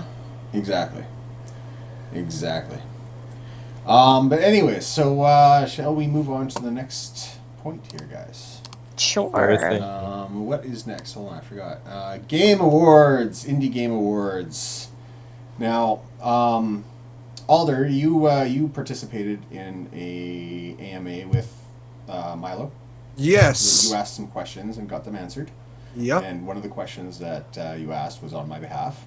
Mm-hmm. And that was basically asking him if he plans to do an article, what was the likelihood of him doing an article on corruption in Indie Game Awards, and he says very high. Right. And I was very happy to see that, actually, because I think that is definitely an avenue which hasn't been explored enough. Yeah, I agree. And it really sucks too because I talk to a lot of indie developers, and they are so fucking thirsty for any sort of validation for their work because there's just so fucking many of them, right? Oh, for Like, sure. I'm starting to get to the point where I think there is more indie game developers than there are indie game players out there. Yeah. Right? I'm starting to get that I feeling. wouldn't disagree with that, yeah. And because of that, like I really want to see the IGF or whatever is giving the awards to straighten up because there's a lot of indie developers that deserve these titles. Mm-hmm. And they're not getting because they're giving it to their friends, and that's not right. Especially considering the indie avenue is so saturated, this makes it even more important for it to be legitimate and has merit, right? That's for sure. And like over the past couple of years, you see, I've been hearing all these increasing complaints of, this indie dev is being told, like, oh, hey, hang out at the right table, talk to the right people, we'll get you an award, no problem. Oh, Right? God, yeah. Right. Things like that, and that's not how awards fucking programs should be run. Now, I have no idea how the Oscars are run because I don't bother looking into that kind of shit because honestly I really don't care who wins the Oscar, to be honest. That's Yeah. because everyone already knows the Oscar is fucking bullshit, right? And we Yeah, don't want that for exactly. video games, right? No. That's the thing. People always are like, Especially an indie game yeah. award, Like, people are always like, oh, it's just video games. Don't worry about it so much. I mean, look at the film industry. They're all corrupt and no one makes any noise about it. That's the fucking problem. Yeah, Film- movies Yeah. movies have been fucking corrupt for decades. Exactly. And video games is finally starting to get out of its adolescent stage and start reach that, that adulthood or whatever, the more metaphoric adulthood. Mm-hmm. And this is an opportunity for this fan base, for the gamers, to right the wrongs that the film fans, suffered from. Like they didn't give a shit. They didn't, speak out openly about this stuff, and that's why their award ceremonies are so full of fucking shit, and no one takes them seriously. I think it's important to support and recognize those indie developers that see that narrative and they say "fuck you" to it. And one that comes to mind is Edmund McMillan, who's probably my favorite indie dev and who makes Binding of Isaac and Super Meat Boy.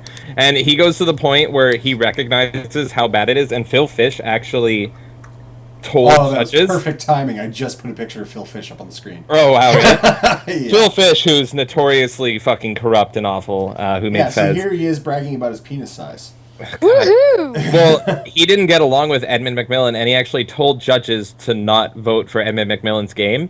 And you know how Edmund McMillan counteracted that? He actually made a parody of Phil Fish in one of his games. And so he's like, you know what? You're going to talk shit to judges and try to make me not get an award. I'm actually going to do work, and I'm going to put you in my game and make you a joke.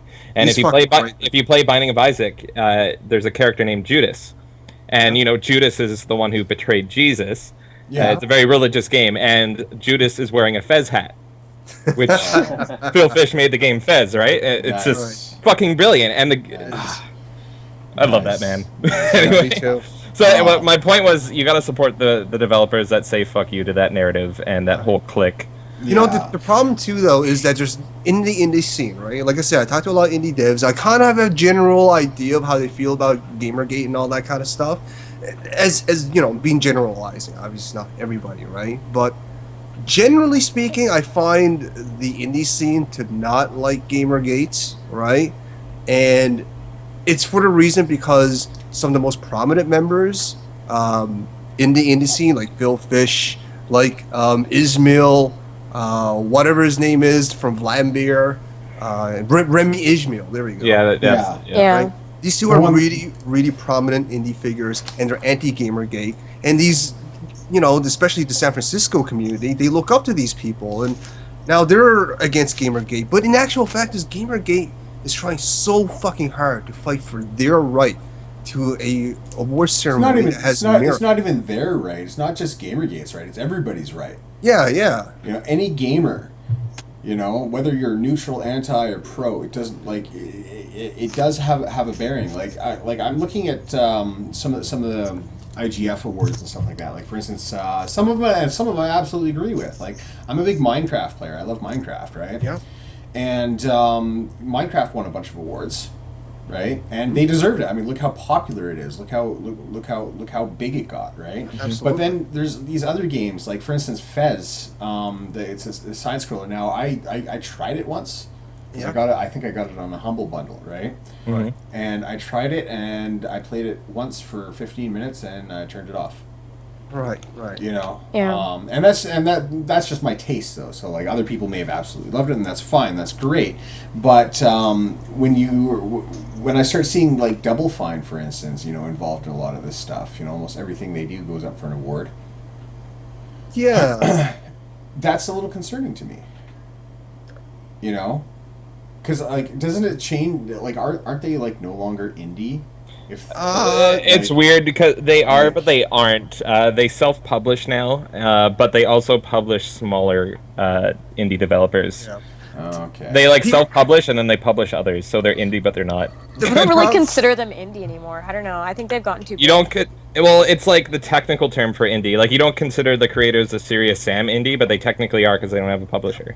That's the thing about indie. It's being misused and mislabeled, and also I think there should be a new term to come for it, because indie games just means independent games. That means they are free from publishers, from publisher pressures, from publisher responsibilities and economy or whatever, right? Yeah. It just means independently published. That means Steam, the guys at Valve, they're indie. That means the guys from Digital Extreme doing Warframe, they're indie. We don't recognize these as being indie, but by definition they are. I think a new term should come up, probably like garage developer or something like that. Right? Yeah. See, I like that. Yeah.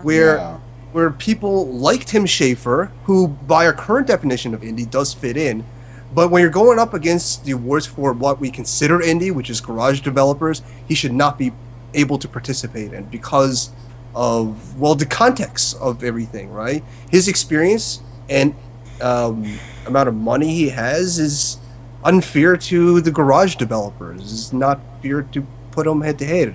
Yeah. Yeah. Well, now this kind of has a bearing on like my own experience as a writer, right? Because like my novel is it's an indie novel, Right. Right. I'm not picked up by any big publishing companies. And I've had to like market the whole goddamn thing myself and like push it out there and try to get it in front of people and that kind of thing. And as a one-man job, that's incredibly difficult. So when somebody is able to do that, like for instance, if I was to turn around one day and then found out that I'm up for an award or something, that would validate my entire existence. So when you've got all these actual like indie game developers and stuff like that are busting their asses trying to get the game in front of people, trying to get people to play it, like I see there's a subreddit that I'm subscribed to, I think it's called Let's Play My Game. Right. And I see a lot of like indie game makers running in there saying, hey guys, do an LP on my game, here's a free Steam key, here's all this kind of stuff, right? And they're trying their damnedest, and they're giving up potential buyers just to put it in front of people. Yeah. Yeah. One of the methods that I use for my book is I put it out there for free. I let anybody read it. Right. This was years ago when I first wrote it, and I never saw any money from sales, but I started getting donations from people. People would actually donate to my PayPal and shit like that. But it's great. I'm actually giving them something in return, not just complaining about life. So that's always fun though. So in that regard, I've always been very supportive of indie creators. Now, when you've got like Double Fine and their freaking crowdfunding thing where they crowdfund every single goddamn last game that they do, at a certain point, come on, guys, what was that game that they completely failed, that they canceled or something like that? Space Base. Well, they didn't fail. They didn't cancel it, but they released it before all the content was in. Not in early access, just...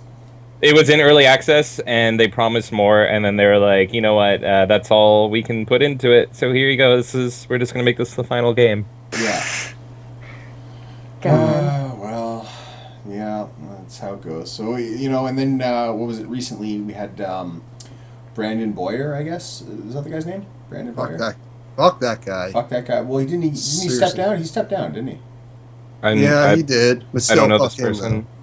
He was part of the IGDA and the IGF, and anything to do with indie games, he had his fucking sticky little fingers in it. Okay, and he was a dick. I've seen his face before, but I think there was like dicks photoshopped in it or something. He was also before he stepped into running the IGF or IGDA, whichever one, that gives the award ceremony.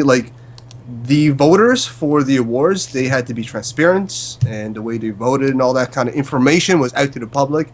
It only got closed off to the public when he stepped in, and that's when all the corruption happened. So fuck him. Pretty much the indie scene is pretty corrupted right now, and something needs to change fast. The San Francisco indie scene. Yeah, but that's what it's recognized as. Hold on. Indie scene, fortunately. He's a contributing editor to Boing Boing. Right, and for those who are familiar with Boing Boing, isn't that the one that Scalzi runs? John Scalzi? I don't know. It's the one that Leigh Alexander writes for. Yeah, Off-World is associated with it. Off-World. Off-World. It's so bad. Anyways, you want to read about nothing and not video games, go to Off-World. No, it's Cory Doctorow, but he's buddies with Scalzi from what I understand, right? And that's associated. That crosses over into the fucking sad puppies shit. That's interesting. Anyways, it's all connected. It's all connected. So yeah, he was 2010. He was named chairman of the IGF, the Independent Games Festival. Right, and it's been running since when 17 years. It's been going 17 years. So it's only been over the past few years that we've started to notice this shit. Interesting. Insane. Interesting, no? Wow. Yeah. See, here, and this is what I'm talking about. All these games from 1999 onwards, I've never fucking heard of. And then the rest of these... Actually, Papers, Please wasn't too bad. I liked Papers, Please. I like Papers, Please. Yeah. That was fun. It is a good game. Yeah. Cart Life, I've never heard of. Fez, I'm just not even going to fucking talk about it. And I think, because I played Fez just before I found out about Phil Fish's online meltdown and shit like that, right? Oh Right. shit. Yeah. So, and then I found, and then I actually made the connection, like, oh, he created this game. Oh, okay, crazy, you know, because that was just at the height of my like Steam addiction, right? Like when I was like fiending for like I refresh at 10 o'clock every morning, waiting for the new deals to come up. Ooh, what's on today? What's on today? You know. And then it was after that I got really involved in like online gamer subculture in terms of like just the pre-GamerGate stuff that I was kind of starting to notice. You know, like a lot of the fucking like Anita Sarkeesian's not answering to any of the things that people have pointed out to her getting incorrect. You know, and I was a little like, oh yeah, that's fucking stupid. You know, like, you know, I don't agree with her, right? But like, I didn't think that she was any way, shape, or form involved with GamerGate until she thrust herself into the middle of it. Right? Sounds about right. Yeah, sounds about right. Yeah. Exactly. Yeah, so, I don't know. So when you look at all these big things, I think this is an area where, like, the IGF, I think there's another game festival somewhere that people are a little concerned about, too. But I think it's important to, you know, kind of keep an eye on that and really like peg on that and listen to indie devs. You know, like was it Pinsoff, Alistair Pinsoff? Yeah. I think he kind of came out with some stuff. He's GamerGate neutral as well, right? But he came out with some stuff that was like had GamerGate just in a rabid tizzy for a while there. So I don't know. It's very interesting. Anyways, so I don't know. You guys got anything to add to this? Not really. Long story short, there's something that there needs to be a big change in the indie scene, and like I said right off the bat, my biggest thing is just support the people that you know aren't involved with the bullshit. Yeah, like I do want to emphasize that it is mostly the San Francisco area that's corrupt, and also that it is not the developers that are bad people or are being corrupted. It is the institution that indies have kind of formed around, like the IGF or IGDA, that are corrupt and are the bad guys here. Okay, right? I'm gonna slightly disagree with you there. All right. In that I don't think it's just San Francisco, okay? Because I've noticed the same stuff coming out of Boston. I've noticed the same stuff coming out of Vancouver, Toronto. And I think what we're looking at here is a side effect of being in metropolitan areas. Yeah, Because- that could be a Yeah. case. Because But also, the indie game industry is new and fresh and also independent, right? So it's Yeah. not corporate. And we're kind of seeing what happens when, I guess, a industry is formed around that sort of, how should I say, environments without all the regulations that corporations generally bring, especially like the AAA industry, right? So maybe that's a reason why we're seeing this. Mm-hmm. I don't know. Well, no, because like I spent 10 years in a small town, like less than 10,000 people. Right. So it's a very different pace of life there. Everybody's very leisurely in how they do things. Nobody's in a real rush, okay? But they talk shit about each other so much, it's ridiculous. And I think what we're seeing here is we're seeing the more how it's like the clique. You know what I mean? Sorry, hold on. The cool kids. The cool kids club. You know, and I see this in a much different scale in a small town, but it's much more apparent. It's much more in your face. But when you move into metropolitan areas or businesses or industries, or you know, and how they kind of clique up, right? One of my first jobs before when I moved to Victoria was I was in a call center for there was like 400 people all in the same room, and oh my god, was it ever fucking cliquey. Like, it was ridiculous. Like, I felt like I was back in high school. I was just like, I can identify the football players from the cheerleaders, from the fucking nerds, from, like the social outcasts, everything. It was so, like, in there. And certain cliques ran the show. And it was an absolute truth. Certain cliques ran the show. Like, you couldn't do anything. You couldn't get heard by the upper management unless you were in with a certain clique. Yeah. Right. You know? And I think that's what we see right now, but we have a counter clique that is saying, no, fuck you. we're going to be heard too. You know, the games that we like deserve some recognition as well. And that's where it's kind of, and that in itself is kind of like where it forced GamerGate into being. You know what I mean? I kind of agree. I mean, you're right. Like, they pick all these high arts sort of games to give awards to, and that's fine. That's fine. But there's a lot of indie games where it kind of, I guess, for lack of a better word, panders to a more traditional gamer. You know, there's lots of shoot 'em ups that are absolutely fantastic that don't get talked about, and indie RPGs and stuff like that. In fact, there's one game right now called shit, I don't even remember now. That's how bad it is. But that's how bad it is. something Knights, Psychic Knights, or something like that. But it's an RTS, or not an RTS. Sorry, it is a CRPG, and it looks like ass, right, graphically. But it's designed by a developer who has like over a dozen years in the industry working on CRPGs, and is his first independent project.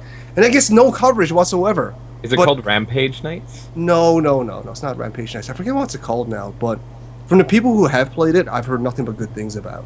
Okay. And this is the reason why I think the indie scene needs to be cleaned up, because these kind of developers who make great games, they just don't get recognized. Instead, we get people like Gone Home, you know, games like Gone Home, who's like 45 minutes long. That gets all the attention. And everyone can be proactive in helping make that better. Like, if you see an indie game, you play it and you love it, tell people, share it, and, you know, help that guy out. Because so many of them aren't in that clique, and so many of them don't get recognized. And that's what I do I've always done that for video games. If I see something I love and I don't see it getting recognized, I fucking tell everybody about how much I love that game. Yeah. Yeah. No, I hear you. And even like YouTube channel just to that goal. Yeah. Well, even I've like done what I can for certain indie artists. Indie game developers, right? And but you also got to look at like the crossover between art and entertainment with games. You know, what I find is that you have to look at it from both perspectives. You have to look at it as an art form and a form of entertainment, right? Whereas what I see is with the IGF and stuff like that, they're looking at specifically as an art form. You know. Right. And judging based on that. So and you know, games are an art form, absolutely they are, but they're also a form of entertainment. You know, you don't see people sitting there for 2 hours gapping out over a freaking Picasso painting. Or if you do, then maybe, you know, I don't know. Maybe there are some people that do. I don't know. I was gonna say there are probably people that do. There's definitely some people who do that. Yeah, you know, but you know, but there are, how involved are they? You know, like that kind of stuff. So that's when, you know, the entertainment / art thing has to be looked at from both angles. There's the nuance to it, right? Right. So,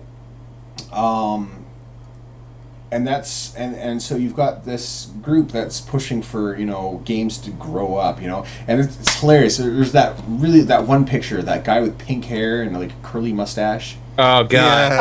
Yeah. I don't even know what he's worked on. Oh my god. Put it on the screen. It's just like, No, please don't. Hold on, see if I can find it. You know, Don't do it.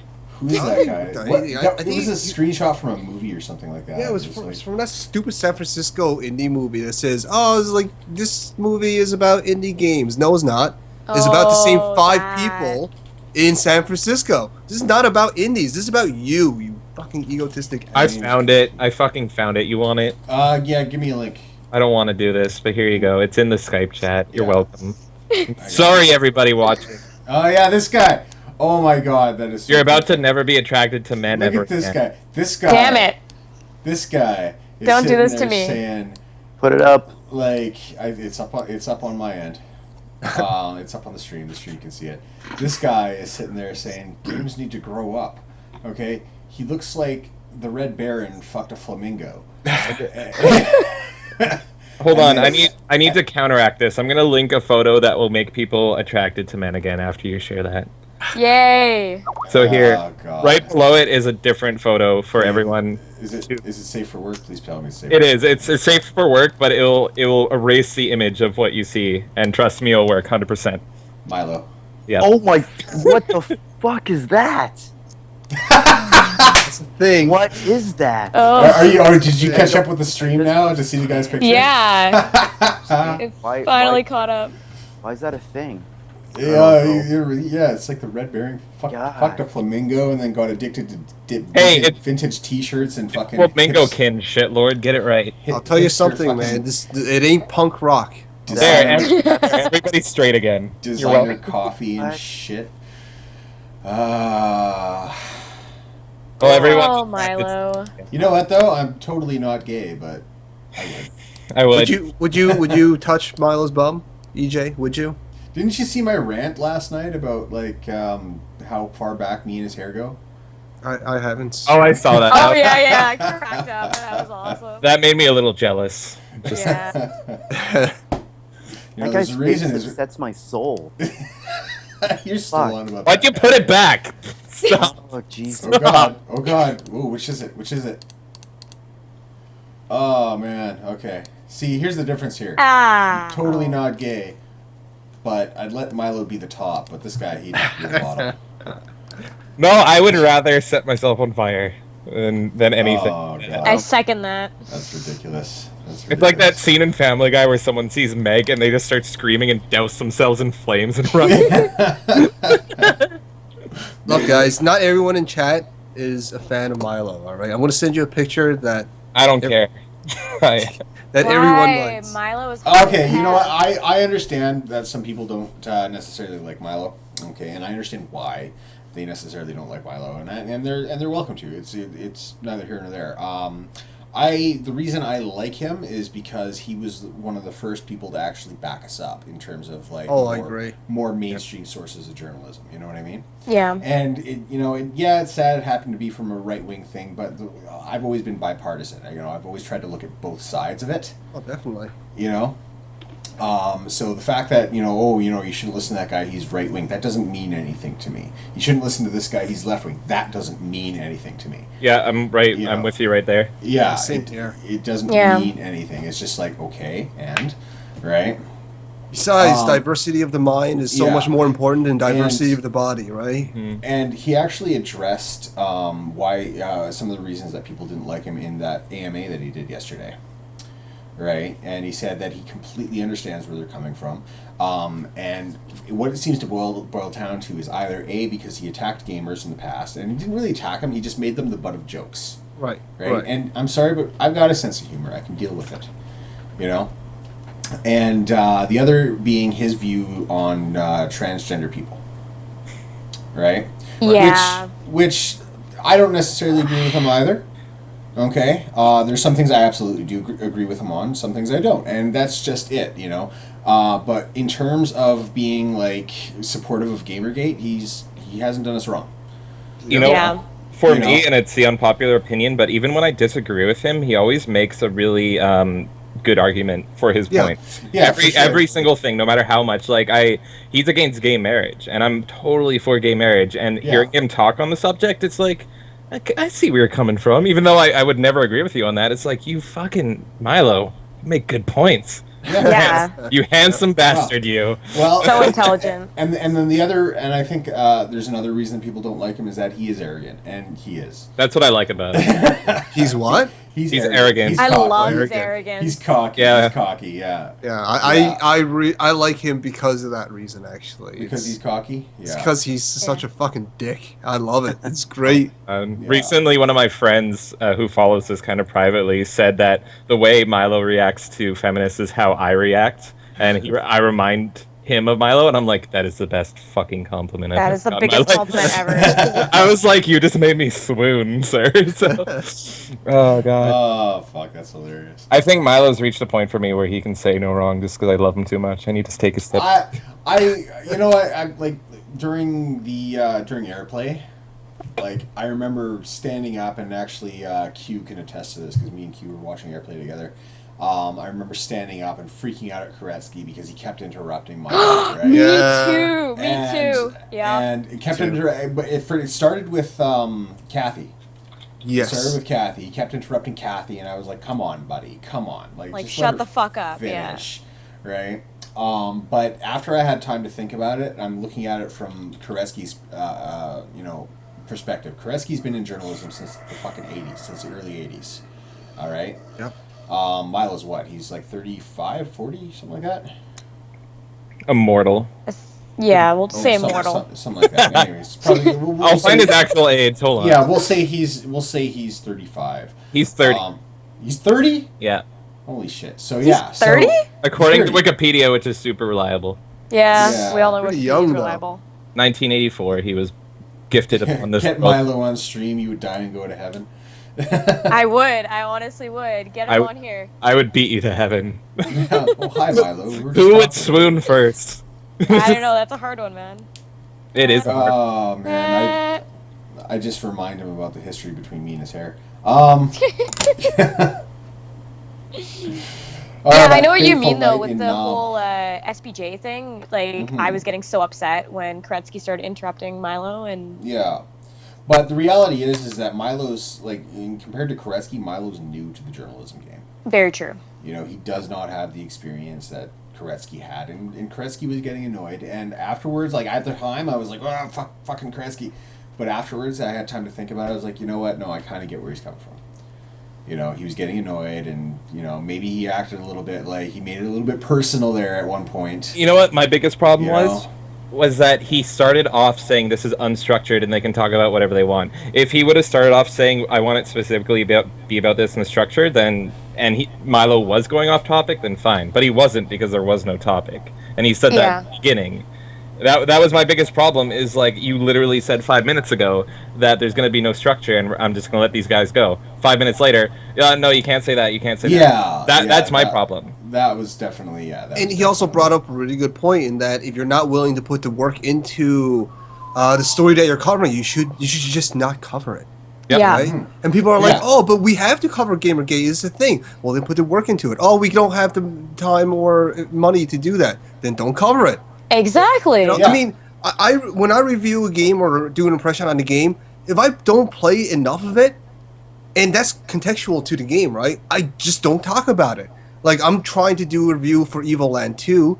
That game's fucking huge, right? And I put like 12 hours into it so far, and a bunch of different complications. And even though I put 10 hours into it, I ended up not doing a review on it because I still, even with 10 hours in, I still don't feel like I have enough experience with that game to talk about it. Yeah. Oh yeah. Well, it's like with me. Like I like a lot of strategy-based games. Like, have you guys ever heard of Europa Universalis? I heard the name. No. Okay. I recognize the name, but that's about it. Yeah, it's a really slow-paced game that takes literally, in order to play all the way through, you're probably going to be playing for like up to 60 hours just on, and it's one of those games with multiple replayability. You know, like you start off, you choose it's a strategy game. It's like Civilization. You know, you choose a country in you know, about the year 1430 or something like that in Europe or wherever in the world really, and you play as that country right up until about 1800. Right, but like it's so much like it's very political. It's very like you have to like you can take over other provinces and that kind of thing, right? And I've probably got 120 hours in that game, and I've barely like I would by no means call myself even like a master of it. There's so much I don't know about the game yet, right? Yeah. So I wanted to do a Let's Play on that because I wanted to start doing Let's Plays and stuff because I have been streaming a few games on the channel. As Alder and Jamie are already aware. Yep.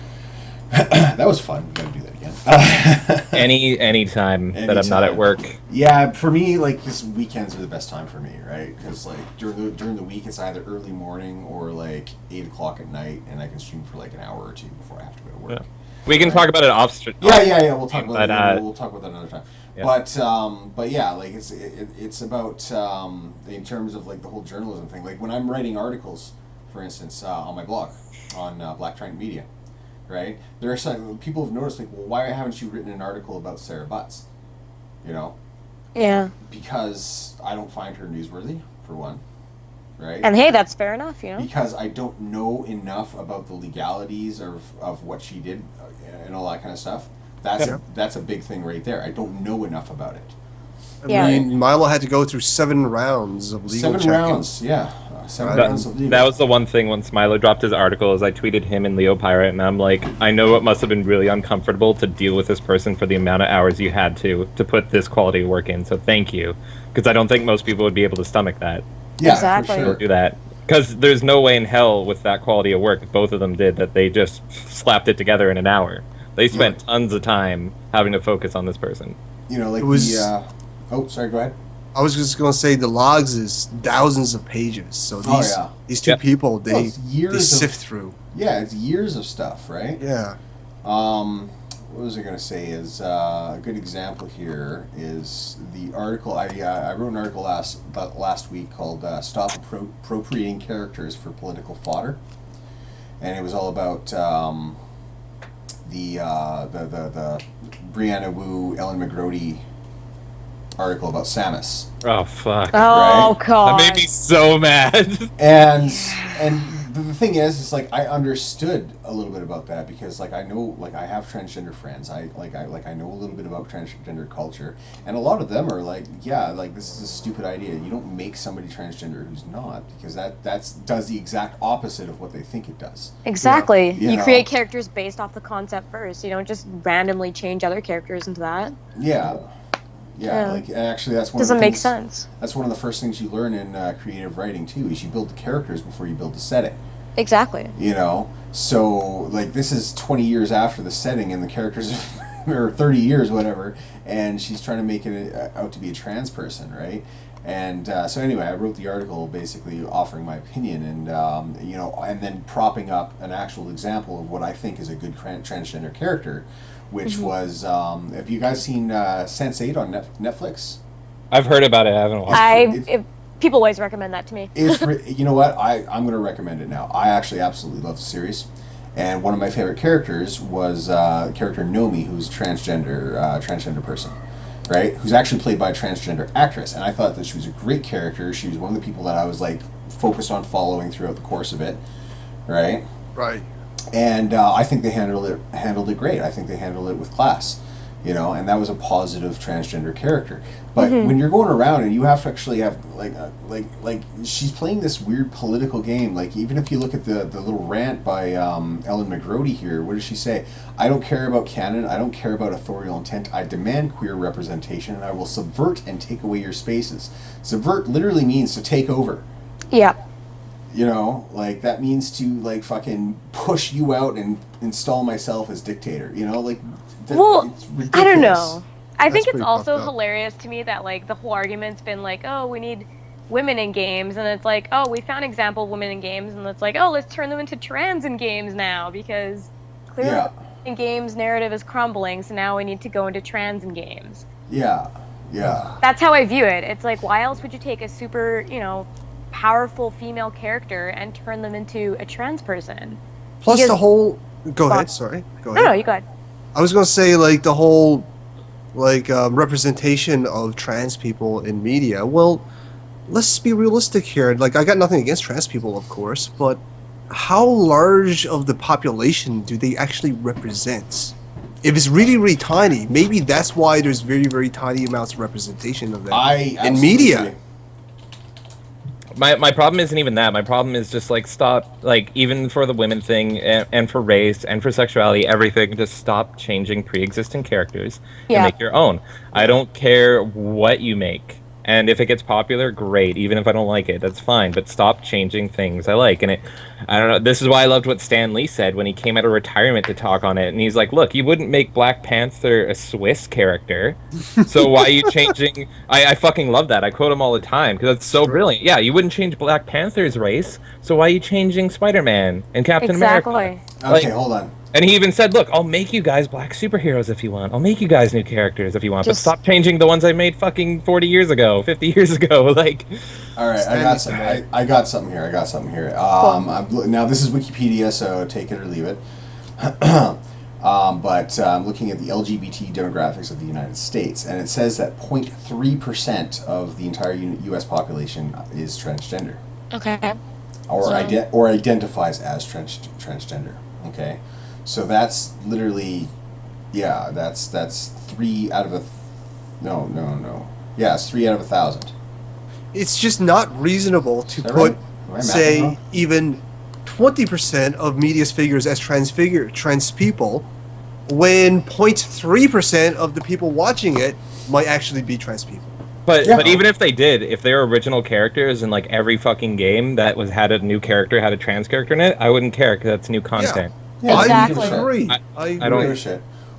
You know, but it also like I don't know. It kind of depends because if you look at like Hollywood, for instance, or not Hollywood, but like primetime TV. If you look at like The Big Bang Theory and like all these Oh, sitcoms God. and stuff, they almost always have like a Jewish character or an entire group of Jewish characters that make up probably about 30% of the whole total cast. When you know Jews are what, like 8% of the U.S. population.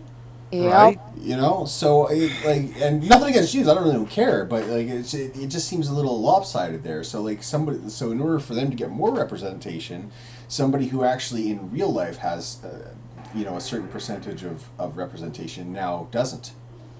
Right. Right. So if you're giving it to them more than you know what their representation is, then you're by de facto you're taking it away from somebody else. So that kind of bothers me in that regard. But for the most part, I agree with Jamie. I don't care. Yep. I don't care If either. it's a cool character, then hey, great. You know, that's awesome. You know what? If you guys want to change one existing character to trans, change Poison because technically, She is trans. no. But technically, she's not. Like the creators have said, she isn't, and that was a misconception. Well, So she technically isn't, but everyone thinks she is. So it's like, look, if you're gonna change one, change Poison. I think she's better as a trans character, honestly. It's ironic because she is trans in Japan, in China, and over in the East, right? Really? Yeah. She's recognized as trans. The Yeah. reason why she got switched to being strictly female when it came over to the West was, ironically, it's because they were afraid of the PC culture here. Oh, seriously? Yeah, I've heard that too. wow. Yeah. So these PC mongrels, let's call them, they're having the opposite effect on what they want. You've turned a trans person into a regular person because of how politically correct, obsessed these people are, right? Yeah. Yeah. And I've seen that. Oh, Ah. I'm seeing one quote here. Let's set the record straight. In North America, Poison is officially a post-op trans woman, but in Japan, she simply tucks her business away to look female. There you go. There you go. Even more Wait, example. okay, great. I don't know. I'm looking at the article right now, and even the article's like, it's constantly debated. I could have sworn that they said she isn't, and that was a misconception. See, but like I heard, and so this is coming from like a tow truck, a guy who drives a tow truck for a living, right? But who's also a gamer. But he explained it to me that it was changed. He was actually originally changed to, or sorry, Poison was actually changed to a male character when it hit North America because in Final Fight a lot of the animations were very revealing, and it was because of PC culture that they wanted to. They were like, oh no, that's just a guy. Don't worry about it. And that's what this is how it was explained to me by a tow truck driver. So he's by no means an expert, obviously, but yeah. I don't know, just because you drive a tow truck doesn't mean you can't be an expert in gaming. It's Damn straight. possible. Very true. Yeah. So I think chat's kind of saying, yeah, I thought it was the other way around. Yeah. So I don't know. I don't know what's going on there. And to be honest, I played Final Fight like when I was a kid. Like I haven't played in a long time. Yeah. Either way, the point is, Poison is transgender, and the only reason that there's anything muddying the water in that is because of PC culture. Oh, that's yeah. what we're trying to get at. this is America. Yep. Yeah, that's the point. And I've seen that in a number of other areas, like a lot of the guys that are MRAs that I talk to. You know, we're in agreement in one thing, and that is that if you look, have you seen the protest, the Warren Farrell protest at University of Toronto? No, I haven't. No. Oh my God. Okay, you guys should definitely look that up on YouTube later. Just search Warren Farrell Toronto protest, okay? And the idea is that this guy Warren Farrell, he was going to the University of Toronto to do a speech on suicide, specifically suicide as it pertains to the male psyche, right? Well, he made a quote back, I think it was like 1977 in like a Penthouse magazine, where he said, like in a certain context, rape can be exciting to to certain people, and he was being very nuanced about it. Like I read the quote myself. He was very nuanced. There was no question of like, hey, yeah, rape's great. He wasn't saying that. He was saying that from the perspective of a rapist, yes, rape is exciting. Yeah. Right. Okay. Anyway, so he got so he was going to go do this talk about male suicide, and all of a sudden the campus student union supported the feminists coming out and protesting this thing. They blocked the doors. They got violent. Police had to be called in to keep the peace. Like if you actually watch the video, like your jaw drops watching this video. It's like there's a woman sitting there calling a police officer a scumbag and saying that these are the guys that are going to go out and rape your sister and rape your wife. What the and fuck? shit like that. Is this about Roosh? Sorry, I missed the. No, this is not. About Oh, okay. Roosh. This It is not sounds at a all lot about like Roosh. that. Sorry, go on. It's similar though. I'm not a big fan of Roosh, but Yeah, it sounds very similar to that situation. But Warren go on. Farrell, So- I have no problems with. He just said something that got taken out of context, right? Yeah. But it was an absolutely ridiculous thing, and I actually suggest absolutely go watch this video because it's just that what the fuck is going on, right? And it makes you want to reach to the screen and throttle some of these people, you know. Yeah, There's completely. one guy in particular. He was protesting. He was trying to stare down this guy that's like a foot taller than him, and you can see it in his eyes that he's like, I'm gonna get hit. I'm so gonna get hit. This guy's gonna hit me. But to the taller guy's credit, he was just frustrated and he walked off and he's like, whatever. Yeah. You know? But they blocked it, so people had actually paid. Sorry, maybe I'm misunderstanding this, but I think that people actually paid to go watch this guy, only to find out when they get there that the entrance is being blocked and they can't get through, and people who try to get through are getting roughed around by these feminist protesters. Fuck. Wow. Right? And this is not the first I've seen of this. And there's a number of videos on YouTube where there's Janice Fimengo. She was doing a speech on rape culture. She shares the Lauren Southern view on rape culture, right? And she's trying to explain this in a conference hall, or not in a conference hall, but in an auditorium, right? And there's people there banging pots and yelling over top of her, and she's just sitting there trying to calmly explain, and they're just not hearing it. They're yelling, no platform, and it's ridiculous. So. Wow. I don't know. And this is just the crossover of that culture now affecting video games, now affecting science fiction, fantasy, all the traditionally nerd-oriented interests. You know what I mean? Seeping into everything. It's ridiculous. Yeah, and nerds weren't they're like a always. virus. Yeah, nerds weren't always just men. Yeah. You know, God, there no. have been female nerds since the beginning of nerddom. Hells yeah. Exactly. You know, I'm- so it drives me nuts when I hear this. Well, here's the thing, though. Nerd culture and people who identify as nerds, I guess you can say, they're not like these feminists. They come from more of the hipster side of things, right? Mm-hmm. And that's what it's really about. It's fucking tribal. They don't care about fucking equality. They just want to squash nerds because they're not like them. But they have interests similar that kind of crosses over. Everyone likes video games and Well, figure especially games in and more collectible recent cards. times, yeah. Exactly, especially more Yeah. recent times. And these fucking people, right?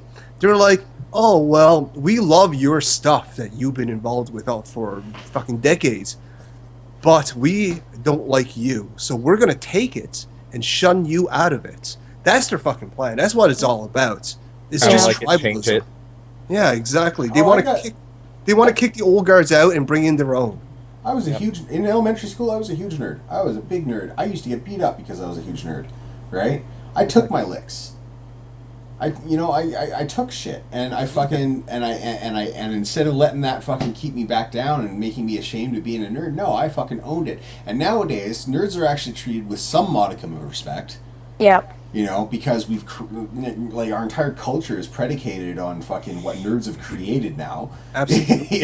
It's true, honestly. And we've made it accessible to anybody, so anybody can now come and be a nerd, and we're totally cool with that, right? Yeah. And we're now being painted as though we're fucking trying to gatekeep it, and it's just that's never been the case. If we were trying to gatekeep it, we wouldn't have done half the shit we've done. We've always Yeah. tried to bring more people in so that we can have more Exactly. stuff and we can play with more people and make new friends. And Yeah, sharing what we love.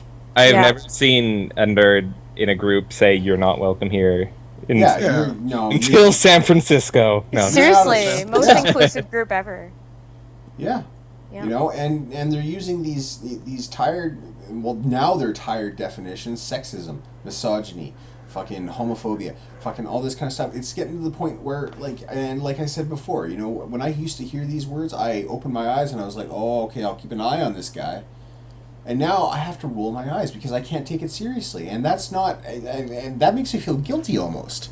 Yeah. Yep. You know, because that's not who I've been, you know, historically. I've always been the guy that was like, I'm the big guy, so I can stand up for people who are smaller than me. Mm-hmm. Right? And so now this, like, I don't know, it drives me nuts. It just drives me nuts. Yeah, But I anyways, understand where you're coming from. Let's move on to more positive thing, because we're actually already 20 minutes over. Nice. One final thing, if I can. Karisma, you and me have been gamers our whole lives, and we've known each other our whole lives. Yeah. I can never, like, I've always, you know, that I've always loved violent games. I've always loved over-sexualized games. Even in elementary school, I loved Twisted Metal, Mortal Kombat. I remember that, yeah. Yeah. I never was once called sexist. I was never once called like a pervert or a misogynist because I'm playing as Melina in Mortal Kombat and like the barely anything outfit, like when she's barely covered. And Yeah.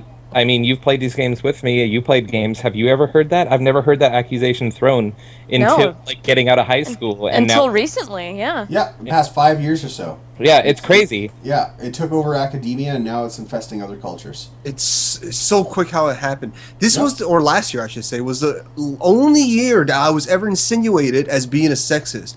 Because at the beginning of the GamerGate controversy, before GamerGate was even called GamerGate, Yeah. I defended the gamer name, right? This was Yeah. during the peak of where the Gamers Are Dead articles came out. And because of that, some of my feminist friends on Facebook, they didn't straight out say it, but they insinuated I was sexist to the point where I even had to straight up ask, are you saying I'm a sexist? Right? I typed those words out, and of course they back down, right? Of course they back down when they're confronted, you know, head first.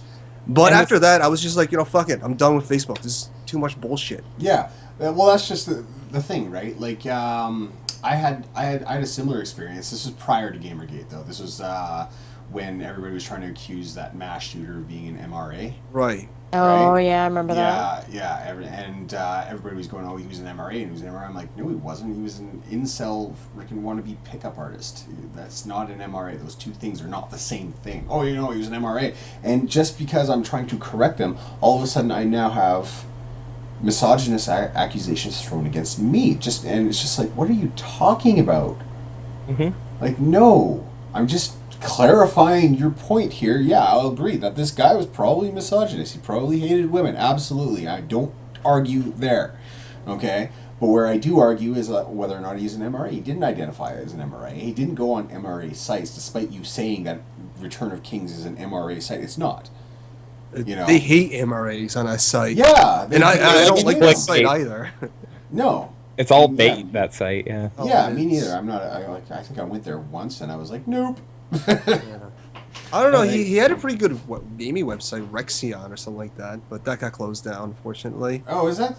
I thought I saw that. Yeah, that was Rush's website. It's actually pretty. Oh. It was actually pretty decent. And for Reaction, wasn't it? what? Wasn't it Reaction with X's? Yeah, it was. I think it was pronounced Rexion. Maybe's reactions. I don't know. Okay. It's RAXXION. I think it was something like that. Yeah. Okay. Oh well, whatever. Yeah. Yeah, I don't know. Anyways. The number one thing that pisses me off is when I see people that I got along with before, and I've complained to Alder about this before, but when I'm on Facebook and I see people I used to game with or used to be friends with, and they just do a complete 180 flip, Oh Yeah. God. it's There's the worst. Like Oh, when that, completely, yeah. when Oh that my girl God. that used to, like, this girl I went to high school with used to be so cool, and she was like a badass punk now, and all of a sudden she has a kid, and she's accusing me of perpetuating rape culture. And I'm like, who are you again? Excuse me? And literally all I messaged back to her is like, sorry, I can't perpetuate something that doesn't exist. Immediate block. And it's like, okay, there goes 10 years of friendship. Just I had Yeah. I had a similar situation with a friend with benefits a few years ago. Yeah, no, I'm not even joking. It's like, you know what? This is actually sexist. What's that? Say that again. Sorry, I missed that. I was just saying, like, all of a sudden, in the middle of stuff, it's like, you know what? This is actually sexist. Well, no. Like, because, like, I don't know. We used to, we saw each other for a while. She'd come over and then leave the next morning. That kind of thing, right? Right. But we got along great. We were awesome, awesome together. We both had the same opinions on things that we weren't looking for anything. We just need to get our rocks off once in a while, right? But she started sharing man boobs stuff Oh my god. on her Man Facebook. boob stuff? Man boobs. You know, We Hunted the Mammoth. No, I don't know anything. His name is David Futrell. He's a tool. He calls himself Man Boobs, and he goes around. He's the one who I think initially made the accusation that fucking what's his name, Elliot Rodger was an MRA, right? Because he spends all of his time attacking MRAs and attacking GamerGate and attacking all that kind of shit, right? Okay. He's one of those types, right? Mhm. And she started sharing these articles, and I'd go through there, and I was just like, well, okay, look, what he's claiming here, that's not true. Oh, well, fucking no, we're done. And I'm like, what? What? But sex. but sex.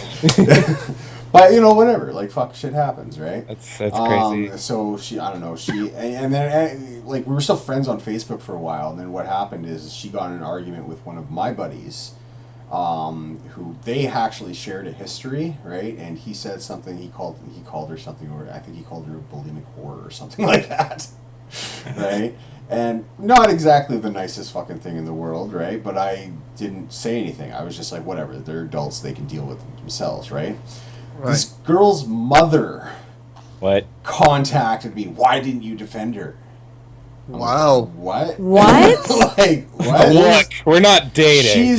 She's so upset right now. She's saying that you betrayed her and all this, and I'm just like, what are you The talking hell? about?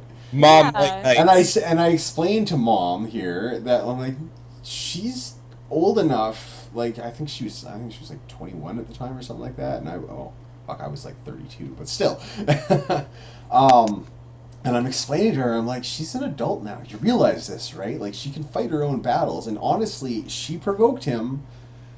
She insulted him, and then he insulted her back. What do you think's going to happen? That he's going to be like, oh, well, shit, I must be an asshole. No. Right? No. He's gonna fight back, and maybe he didn't do it the most tactful way possible, but that was nothing to do with me. I don't understand why because it was an argument over a comment that I had made on Facebook. Right? Like, I think I shared an article. I forget exactly what it was, but I shared an article, and they were arguing on my thing, and I made a comment saying, like, fucking guys, stop arguing. This is stupid. Right? And then she took the perspective that I was teaming up against her when I was actually taking a neutral, and I was going against both of them. Yeah. Like, guys, shut up, grow up. Like, fuck. And so, like, once that kind of mindset grabs a hold of somebody, it's really hard to get them to let go. Yeah, It's true. really So true. hard. It's really hard for them to let go, and so in that regard, like, I don't like, a lot of people are like, oh yeah, I firmly admit to hating SJWs. I don't hate SJWs. I find them annoying as fuck. They're like mosquitoes, like you swat them away, but well, more. I pity them. yeah. I actually feel sorry that, that they have to find validation through making enemies of an entire class of people. Yep.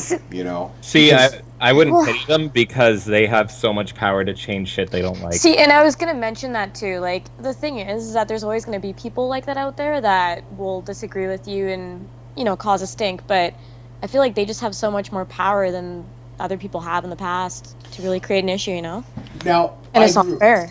I grew up, and a lot of people don't really know this, but I grew up upper class. Off of what? Upper class. Upper class, okay. Upper class. Up until I was about 16, I guess, and then I went out on my own, and fuck that. Right. But I did grow up upper class. My stepdad and my mom ended up breaking up, and then he went off and did his own thing, and with him was the money, Yeah. So I went from upper class to living with my mom and being on welfare, and it was a huge, like, fucking what the fuck just happened. It was a head spin, right? because I was so used to a certain lifestyle, and now all of a sudden it's just like we can barely afford to eat, right? Good times. So, and I do know from being on both sides of that coin now, because like I lived in poverty for at least 15 years, right? I was doing some horrible things to get money, you know, and so I understand like their perspective. They're like, oh, you know, it's ridiculous that you think we're rich. My dad's working class and that kind of thing. Well, compared to most of the people who were like speaking out against you, yeah, you're fucking rich. You know? Yeah. Yeah. Like back in those days, I would have looked at the money that we were making and I was like, oh yeah, we're not rich. You know? We're not even well off. We're not exactly get a flat tire, buy a new car. But my God, yeah, my stepdad could go out and, you know, blow $2,300 on some random fucking toy that he wanted, which he did a lot. Like when CD burners first came out, they were $2,300 and he bought one. Nice. Right? And now you can get one for 20. You know, like, Yeah. Yeah. you know, it's like whatever, right? But and that was it. When the first laser printer came out, he went out and bought one, and it was so expensive. It was like $3,500 or something like that. It was so expensive, you know. But even to these people, like that's not rich to them. That's not, or at least not as rich. That's comfortable. That's where, you know, they can deal with emergencies, right? And so that's like from that perspective, right? But that doesn't mean that, you know, they're not more privileged than those of us who are like just teetering around the poverty line. Know what I mean? Mm-hmm. Oh yeah. I know what you're definitely. saying. Yeah. You know, it's like, did you guys ever see that debate with Karen Strawn and Naomi Wolf? I have not. No. Okay, that was a good debate. Naomi, I forget how it came up, but Naomi Wolf was saying something, and she's like, "Well, I don't see how blah blah blah blah blah." And then Karen turned around and said, "Well, that's because you're wealthy, right?" and then Naomi got so offended. She turned around and she's like, "I am not wealthy." And like right then, I went to go look up Naomi Wolf's net worth. She's worth $3 million. Holy She's shit. very wealthy. That's very wealthy compared to like me, who, you know, I'm making 35 a year. Yeah. Right? Like it's just it blows my mind sometimes that they can't that they spend so much time talking about privilege that they can't recognize their own. Check your privilege. They have no concept of reality and what poor and wealthy is, and they can always make more. Like, didn't Anita recently tweet out that she's asking for more money on her Patreon? It's like, how much money have Are you you got? fucking kidding me? I'm pretty sure. God. Yeah, Aw. it's always like just getting more money. It doesn't matter how much they're making. Yeah, it's because that $400,000 that she got last year probably went right off to fucking, I don't know, Intel or some shit. Oh, fuck. Yeah. Well, I want to know what she's funding with the money that she's got. Yeah, Nice that's condo. what I want to know A nice too. condo, that's what she's funding. That's a nice condo. Yeah. New lingerie for John. Gross. Gross. A fitted strap on. Wow. Dual-sided. Okay. Dual-sided. Please help! I need money for bulls. Oh God, I need to stop. Okay, Stop me from talking. gotta do something to keep up that coke habit. Oh god. I mean, come on, you've seen the bags under their eyes. You know what I'm talking about. Oh fuck! The last video, she looks miserable. She Yeah. does. It's so great. Hilarious. You can actually spot the moments where she loses where she is on the fucking Teleprompter. teleprompter. Yeah. I noticed that too. Yeah. Love that fake, like, I'm reading off a script when she had to, like, stop and read what the developers said, and it's like, it's clearly in front of you on a teleprompter, but she goes to her phone to read it. God. She's so Great. Anita, spend your money on improv lessons. Fuck. Yeah. Please. Oh man, that's awesome. Spend your That's money on awesome. doing something useful in your fucking life. Anyways, Oh, we should shit. we should You move just got this. her another $20,000 by saying that. We should move this into the wrap up phase, guys, because we're already running about 35 minutes over schedule. Cool. So what games you playing? What are you playing? What's going on? Let's take turns. Yeah. Who wants to go first? Ro's been super quiet, and I know what he's doing. Yeah, So Ro, maybe talk he'd about like to gaming. talk about that. Would you like to talk about that, Ro? sorry? What? I'm talking to you. Oh, my bad. Would you like to talk about the game that you're playing? Oh, well, I kind of jumped between, like, 3 games while the stream's been going on. So Yeah, Nice. he's OCD. like Micromanaging. yeah, I had to get my dailies done on Destiny. I fucking hate this game. It's so garbage. Why are you playing Destiny? It's Why? awesome. Yeah. Because I'm invested. Okay, I'm invested. Well, thank you for beta testing the PC release for me. Yeah. Yeah, really. Yeah. It's Well. come in like 5 years, maybe. I'm Yeah. probably not going to get it. Oh man, I Wait, really wait. I really get annoyed with Destiny, but I still play it. Whatever. Every once in a while when I get bored. Because it's like a shell of a good game. Like it's got bits there that it's like this could have been so good. Well, But I'm not but gonna it's lie. not. The mechanics are really tight, but there's no story. There's no story. Yep. And a lot of people will think I'm crazy for this, but I loved Bungie and I loved Halo because of the story. Yep. I know a Halo. lot of people likes the story of Halo. Yeah. Yeah, well, Yes. thank you. That's why I associate with you guys. I get a lot of shit for liking Halo because, in my opinion, Halo 1 to 3, and even Halo Reach, I loved. Like the plot is just fucking Yeah. stellar. I never played any of the Halo games. Oh god. Halo Reach is What? like my favorite. You know what? And it's funny too because I had an Xbox. Oh, I actually, had a ODST. 360, but I never played any of the Halo games.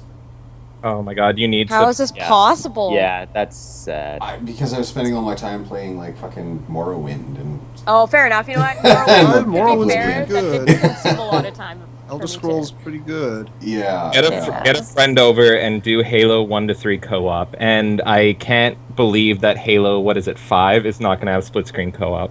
Fuck Yeah. Are you serious? Yeah, the first T-rated Oh, Halo, and there's no split screen. Oh, I'm not even. But I gonna also touch that. but here's the thing. I also suck at first-person shooters, as evident by my They're stream. on easy. Hey man, I Stream the suck other too. day. I still played Halo. Yeah. Hey, fair if you lived here, I would run it through with you because I've done that. Like, I just run Halo Hey, through. but you know We what? can make it a drinking game, man. Let's do it. Oh my god, yes.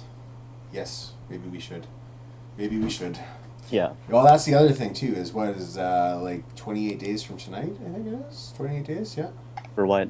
28 We are having a get together in Vancouver.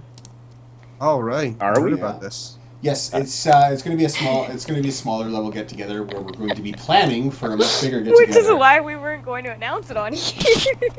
Yeah, but whatever. Fuck, Yeah, I don't that's care. fine. Hey guys, we're meeting and none of you can come. Well, We're we're- VIP, No, fuck no, you no, no. guys. This is a plan. Well, I wasn't invited, so I don't We're- know we're anything gonna- about this. we're- Oh shit, he's here. now you're gonna make me feel guilty about it. Is that? Oh, No. fucking right I am. That's fucking right. Okay, no. This is just the planning, the planning phase. If you want to just help plan an event in closer to Christmas, then you're welcome to come along, or you can just come to the Christmas one, which is for everybody. Yeah. That's the Yeah. idea. I was also playing some Mad Max and some Phantom Pain. Mad Max, any good?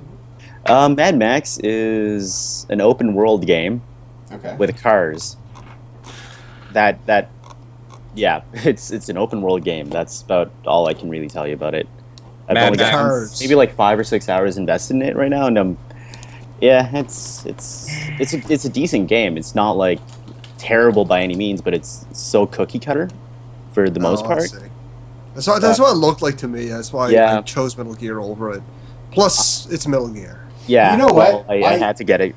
I had to get Oh, like One of my biggest regrets is actually like because I've got this weird habit is like I can't play a game starting with a sequel. I have to play from the first one on. Yep, I'm the Yeah. same way.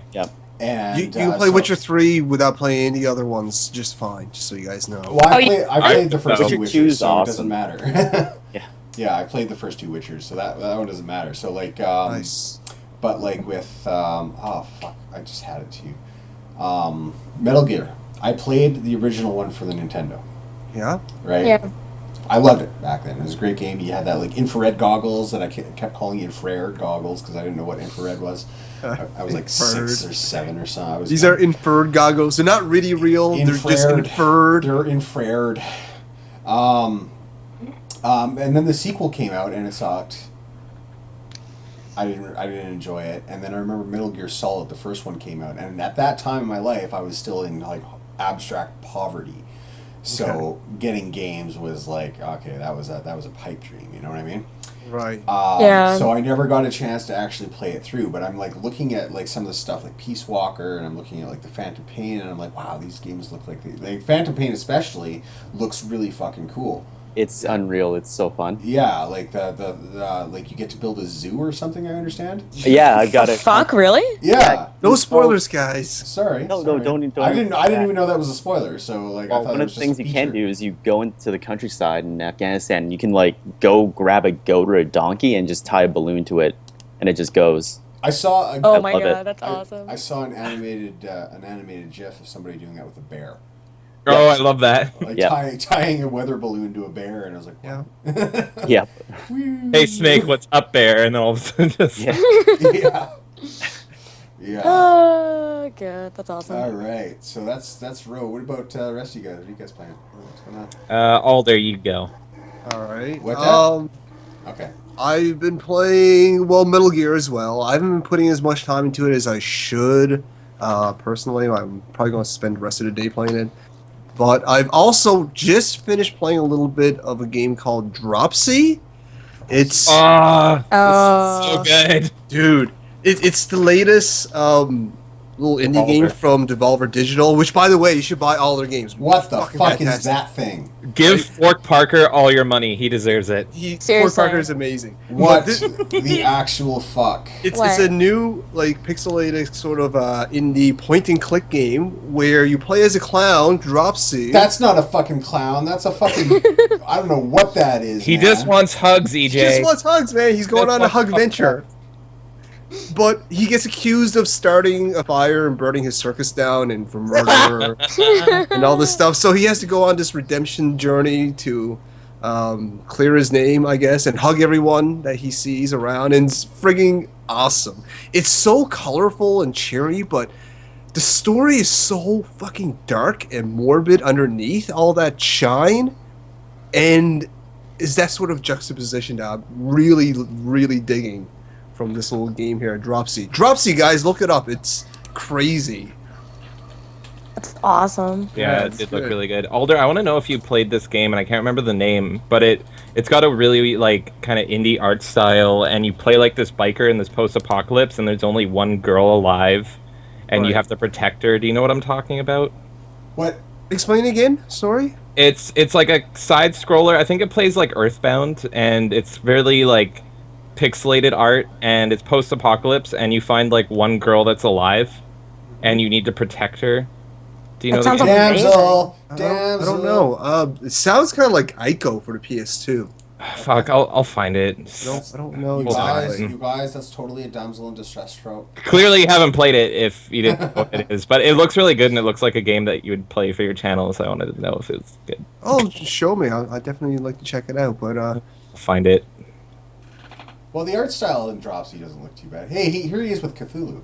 yeah, the animation's fantastic in that Yeah? game too. Right? It's really, I don't know. good. The picture I was looking at, it looks like a clay kind of version of Dropsy. and Right. It looks absolutely horrifying. That's the point, right? Like, this is not really a kid's game, or it's not Yeah. really cheery and happy and all this stuff. It's actually really, really dark. Do you know what he reminds really me of? You guys ever see Goonies? You know Sloth from Goonies? Goonies is one of the best Right. movies ever made. They're making a sequel.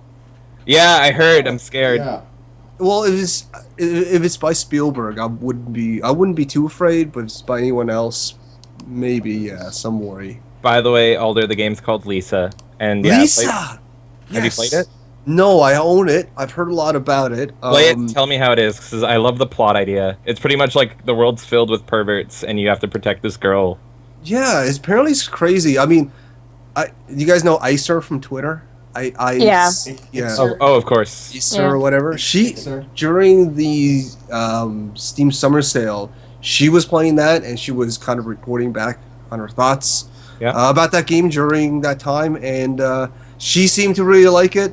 And then at the end, she was really pissed off at the game for some reason. I don't know. Just say nothing. If you play it, just I tell haven't me if it's worth playing or not, and that's all I need. I've heard a lot of good things about it, and I've been asked about that game before, so I should probably play it. Chad's trading Steam accounts. Oh? So if you guys, so if Corey. you guys, Add Korig. I'm the one with Bayonetta as my Yeah. profile picture. yeah, this one right here. I'm hovering over your picture right now. All right. Oh, okay, good. And what else do I got? I better add people because I don't take. Tell me who you are, or else I'll remove you because I get attacked by like hackers on Steam all the time. Spam bots. Yeah. Yeah. Spam bots. Alder, are you Yeah. playing anything else? Yeah, I've been playing a lot of. I think the two games that's been distracting me from playing more Metal Gear has been Guild of Dungeoneering. I got that really cheap on. That looks Copia. really good, actually. Oh, I like it's that so style. good. Yeah, that's the one where it's like it's got a drawing style. Yeah, but yeah. That looks pretty It's good, like actually. it's like a roguelike, but it's card game based. So each dungeon you go into, you get dealt a deck of hands, and in that deck of hands, you can create your dungeon and the monsters that populate it. Right, and every round you get a new deck of hand, and the combat's also done through card format as well. It's all really, really brilliantly done, and I really enjoy it. But I'm also playing a lot of Little Do on my cell phone, which is also another card game sort of thing. And I've been playing that way more than I initially thought I would. Like, I'm looking at my time that I played on it right now. I got 7 hours in this fucking mobile game. It's the most hours I've ever had in any mobile game. So yeah, the 30 games I play a lot of games that people don't know about because I'm weird.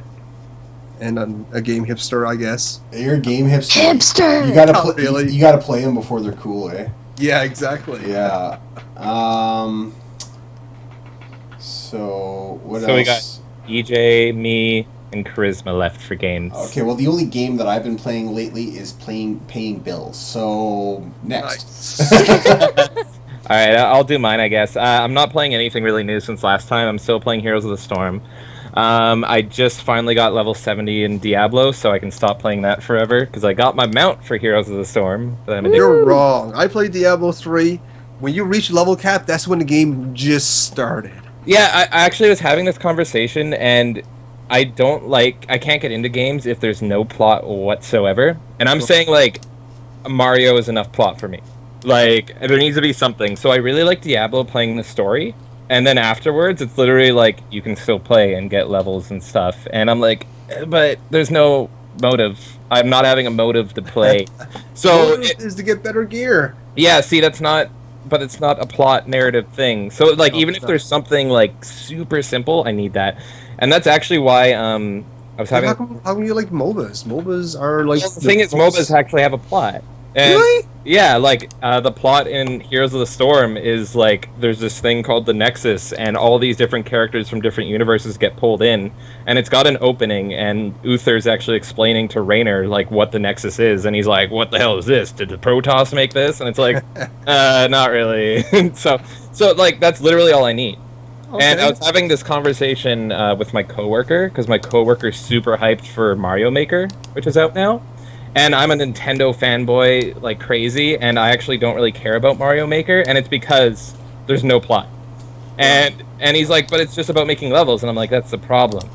And That's it. That's all it is. literally, if there was like a line of dialogue at the beginning that just said, like, literally, if it just is like, you need to go save Peach by building levels, you get a builder outfit and you got to build levels, and the rest of the game didn't change at all, I'd be like, I'm interested in that. But since the game is literally like you press start and you start building levels, it doesn't grab me. Okay, fair enough. I'm kind of on that page too. I'm weird like that. I know it's unpopular opinion. Maybe it's because I grew up in the arcades. I'm more mechanically focused, right? I mean, don't get me wrong. I like a good narrative as well. I like walking simulators, for God's sake. I'm playing a freaking point and click, for God's sake. But I'm completely okay ignoring the story for better mechanics. Like, Yes. I have so many hours into Diablo 3. I still have no fucking idea what's going on because I just skipped through everything. I'm just like, I just want loot. I don't care what you have to say. I just want loot. See, me, when I played Diablo 3, I listened to every single dialogue piece from every single character, and I picked up every single voice log and listened to every single one. I've heard Diablo 3 story is actually pretty bad, but I wouldn't know because it's okay. It's enough to get you to play the game, and I actually got kind of invested in it. And there's twists and stuff. It's pretty cool. It wouldn't be like best story ever, but it's cool. Yeah. Um, For the longest time, I was curious to why Diablo in the third one has boobs. oh, Which you didn't know? I didn't know because I skipped through the story, right? Spoilers. I thought that was cool. I thought that was so fucking cool. Yeah. Even though I saw it coming a mile away. Anyway.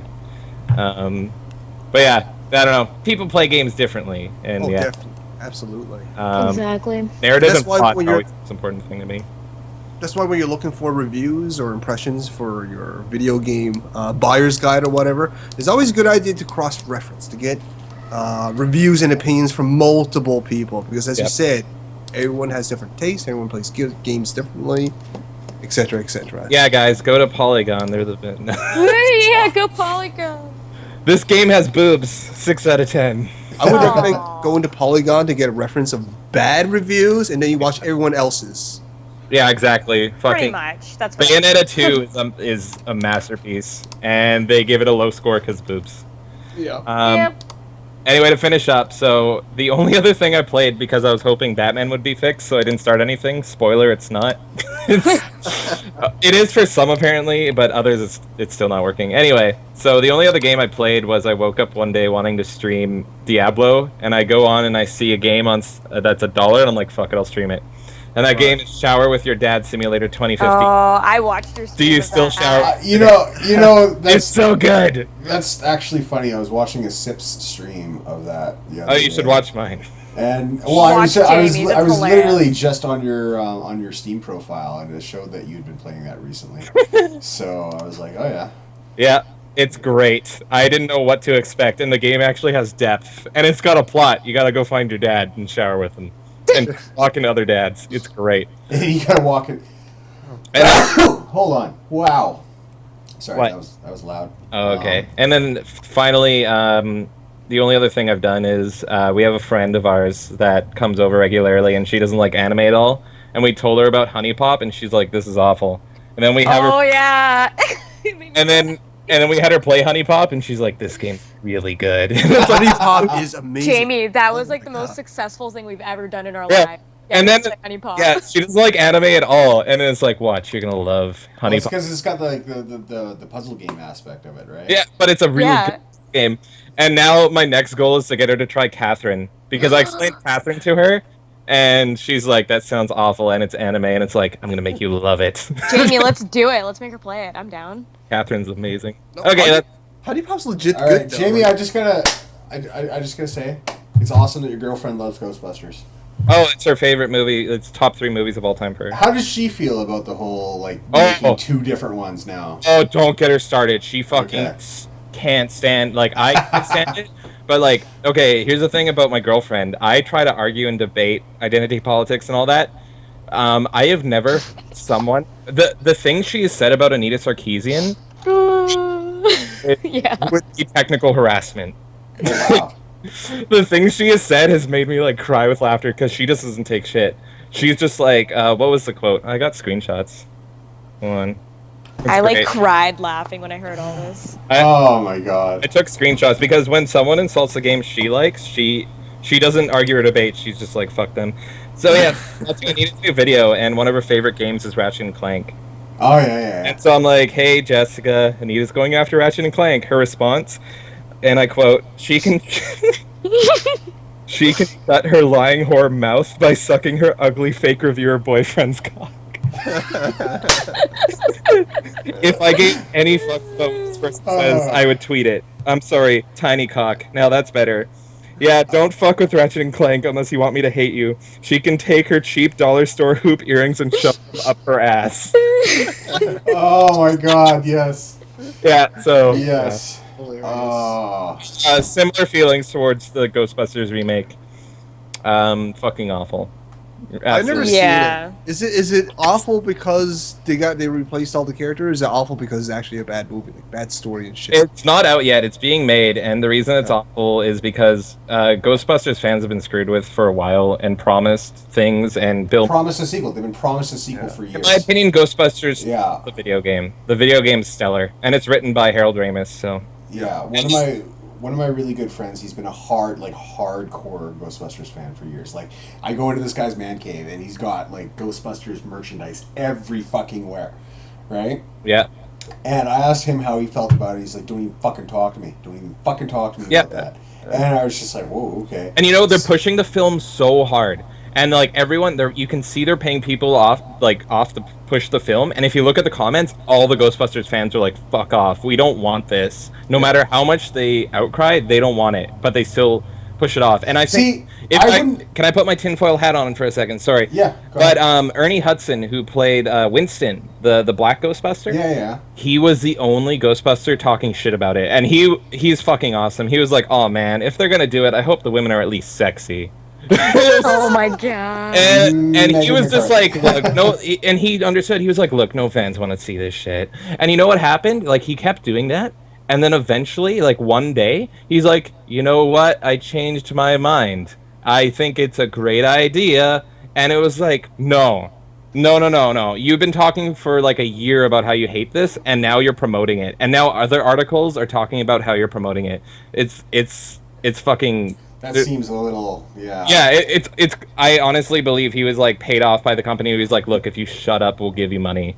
Because they know, like, the people making the new Ghostbusters know how much the fans are against this, and they need like all the good press they can get. I don't even understand why they would do that. Like, because Hollywood's not original. Like, it would have been fine if they would have made a sequel to Ghostbusters with all female characters. Well, not even. If they want to make female Ghostbusters, just make it like a new movie where it's like carrying on the legacy, and all these girls look up to them. But no, they have to remake it. And they have to make it like this. Wait, this is an actual remake? To yeah, this is a real remake. Wow. Yeah. See, I'll share with that though. Like, my opinion on the matter is that I wouldn't have cared if it had been a sequel, same universe. That's what I thought it was. Have already done their thing, and then a bunch of women became the next generation of Ghostbusters. I wouldn't have minded. I wouldn't have cared. Yeah, same. Yeah, originally, Anna Faris was going to be one of the daughters, and I was like, great. I think Anna Faris is perfect. Anna Faris is great. I love Anna Faris. Yeah. But then scrap that. So, I don't know. Yes. Yeah, I am so pissed off about that, and every Ghostbusters fan is pissed off about that. I don't know one person that's excited for that, except for people that are like, yay, women. Well, did you see Laurie Penny talking about it? I don't know who that is. The name's... Laurie Penny. Look at one of Sargon's most recent videos. He... oh, okay, yeah. Laurie Penny she's that crazy British... like SJW. Yeah, okay, I know who you're talking about. I watched Sargon's fucking... Why are people saying Squid Girl hentai on Twitter? What? I'm not loading up Twitter on stream then. People are sending me Splatoon Rule 34. Oh, shit. Is it because the Twitter integration that just came up? I don't know, but whatever, I approve. Go on. Alright, well, I'm not getting any, thank Christ. I'll help with that. Oh, fuck off. Anyways, yeah, but like, so, and I think they just recently said that they're actually going to be making an actual sequel. So, what the fuck? I don't know, man. I don't know. It's pretty weird. I don't know. It doesn't make any sense. It doesn't make any sense. You know, here's the thing, too, right? Like, this is going to cause a whole bunch of controversy. It already is. It's going to sell at the box office, at least the first day, pretty good because of the controversy, right? And then feminists and the studios are going to be like, oh, look at all this interest. Look at all the money we're making. People want this. People, it's obvious people want this. People are coming to see the movie. But here's the thing, right? Like, they did this with Thor as well. I'm sure we're all aware, right? What Marvel did with Thor. They made him God. That's okay. But here's the thing. Like, the first day that Thor came out, the female Thor came out, like, it did sell a lot because of the controversy, right? And they were touting it as this, look, people are interested in feminist crap. Look at this. Look at all the sales, right?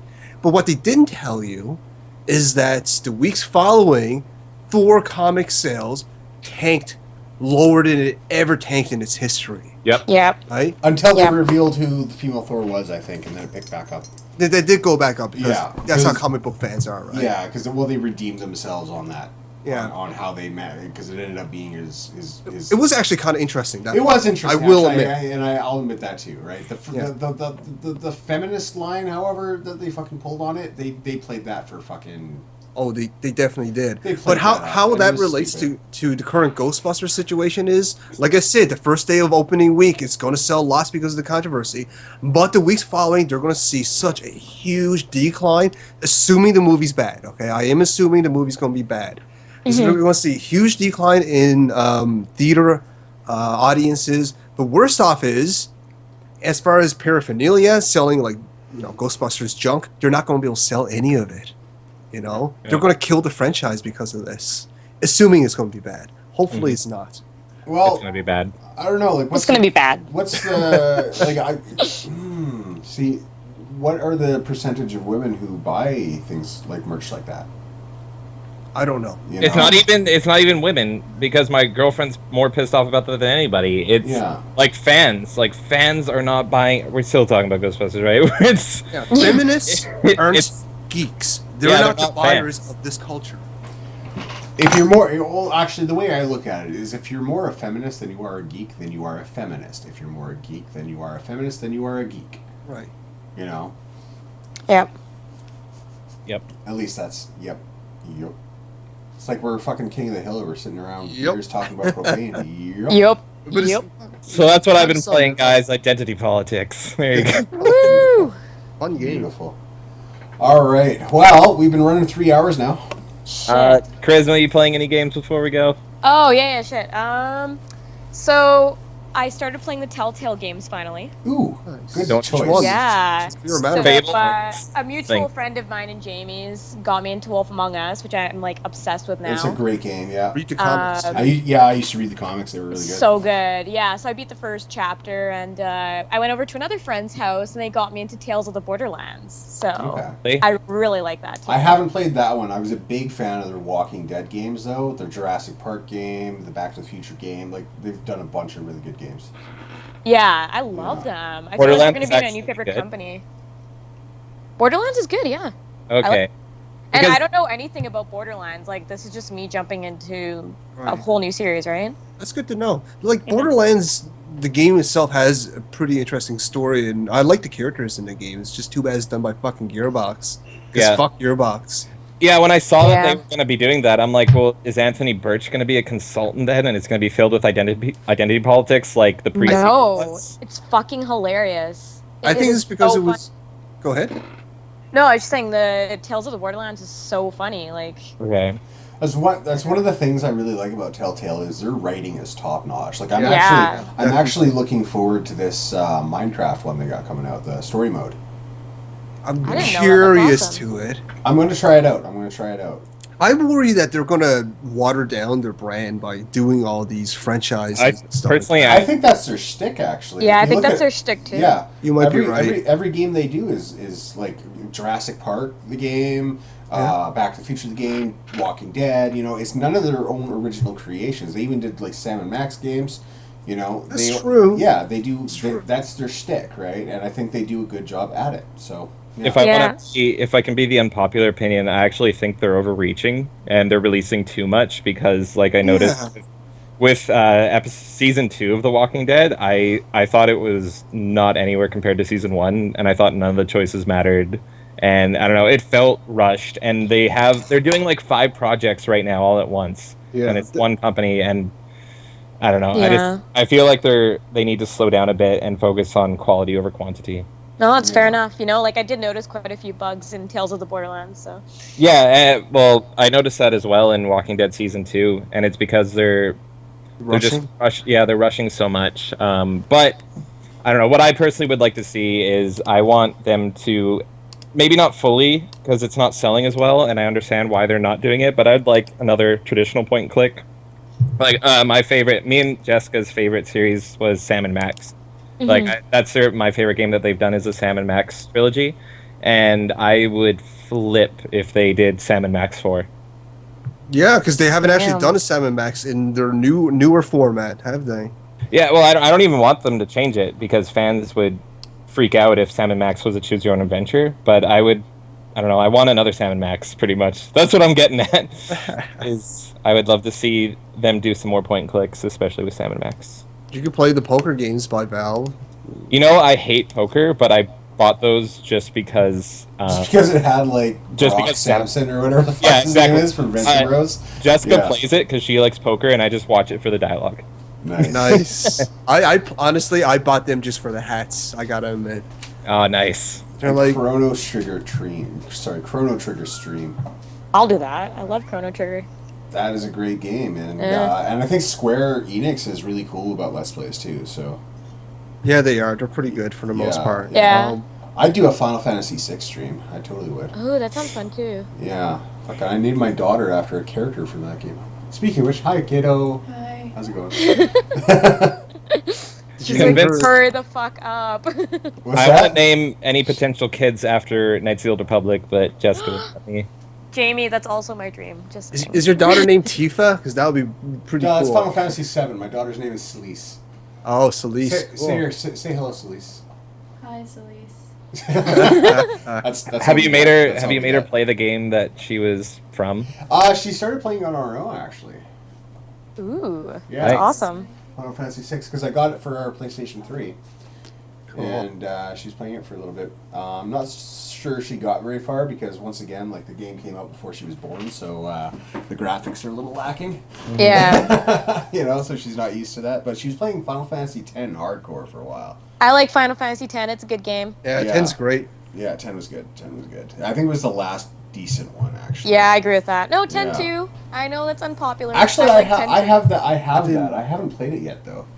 You know what? 10-2 mechanically, the combat and the dress system was actually really, really fun and interesting. I fucking love 10 too. I just couldn't stand the story though.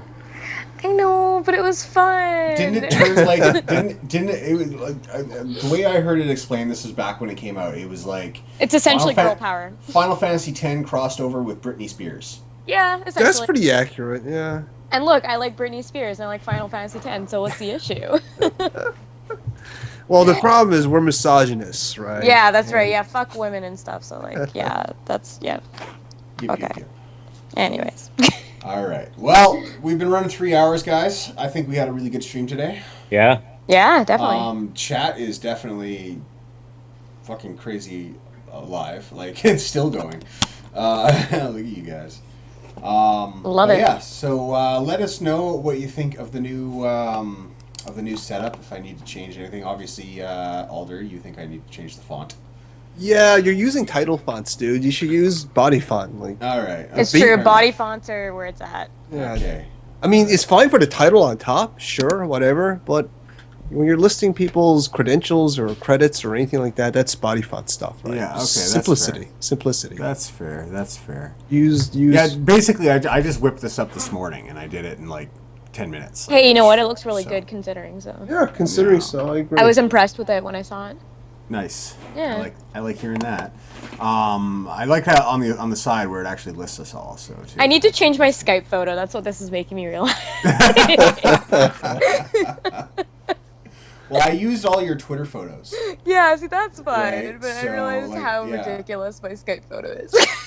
Yeah. On a scale of 1 to Milo, how handsome is my photo? It doesn't need to change. That's How- that's how I rate everything now. Hold on. Don't answer that question. Yeah. No, you're gonna pull up Peacock phase. 9 Aw. points, Milo. 9 point Milo. No, I got the one with you and Anna here with the fists. That's I would. I love that it was photo. blurry. That's my favorite photo. And the one with Karen looking uncomfortable. Sorry. Is that the only picture you have in here? It's in there. Yeah, whatever. It was on doing strike. It's there. It's all good. It's all good. It is. Oh, look, everybody's like twisting. What the hell? That's a Whoa. lot of Twitters. That's a lot of Twitters. Super That pla- Skype photo makes you look like you get drunk a lot. Life is drinks. Well, I mean, Jamie, you can comment on how often I get drunk if you want to. No, I'll leave that a mystery. When Hey, Ro. when comes out, we're drunk. Hey, Ro. You Yo. drunk? Sexy I mean- pongos. We're probably gonna get drunk tonight. So. Maybe, yeah. Oh, before we go, shilling anyone? Oh yeah, shilling, yes. sure. Shill your shit. Shill your shit. Yes. Take I'll turns shill, shilling I it. guess. So I'm gonna be starting to write for the Superplex Bros in October once my computer stops being a piece of shit. Okay. So if you guys want to see my writing, go to that. I'm probably gonna write about. I don't know. And okay, for those who are uninitiated, who and what are the Superplex Blows? They're a Blows. website Oh, that wow. write about games and wrestling and everything in between. So Okay. they're up and coming. They support GamerGate. Really cool guys. gotten I the will- pleasure to know them, so check them out for sure. I really definitely- should visit because 90s Attitude Era wrestling was my entire childhood. Oh my Yeah, god! it's And good if you look times. at their like logo and shit too, their website looks so. It looks nice. like an old Nintendo. I love it. Nintendo cover. Yeah. Yeah, you see instantly that, fell look in at that. love. So Yeah. yeah, definitely Okay, check it out. I'll definitely check those guys out, and you know, if it's kind of like I don't want to link to just specific game review sites from my blog. Yeah, that's fair enough. Of course. Yeah. So that but otherwise, like I could probably do a little write up on them at the very least. And also, Yeah. you guys know where to find me on Twitter, of course. Karisma Singh, same shit. That's right. Yeah, right here where it says Karisma Singh, except without the space and with a little @ symbol. in front of it. Yeah, There you pretty go. much. And Make I'm sure on you- Twitch as well. And make sure you have an H at the end of that. Yeah, It's very please add an important. H to the end. Yeah, I would love to see the reaction from that other Charisma. Oh my god, that's Charisma hilarious. Sing. Besides Oh. that, you guys can find me on Twitch at Carizzle Games, which is also linked on my Twitter. So just find me on Twitter and Yeah, you You're can like- also put any of these links in the chat, and it does show up on the stream, right? So- does it? Okay. Well, yeah, because you got the live chat thing in the corner. Oh of the shit, stream that's there. awesome. Okay, I'll do that now. Yeah, Anyways, that's so, my shilling. I think I might have to make you a mod in that case. All right, next. Who's next? Who's shilling next? I'll do mine because hi everybody. You can follow my opinions and I don't know what I've been tweeting lately. I've been retweeting Squid Girls from Splatoon. That's cool.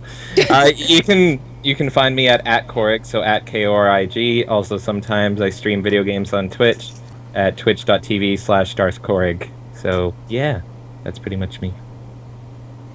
All right, Alder. Okay, well, you can find me on the Twitter at Aldershot8008. I'll put it in chat here. Aldershot8008 @ so that's my Twitter. I'm also a YouTuber who does Let's Plays and critiques on mostly indie games, but PC gaming in general, honestly. And you can find my YouTube channel on my Twitter as well. Or you can just click on my icon on in chat, and you can find my channel there as well.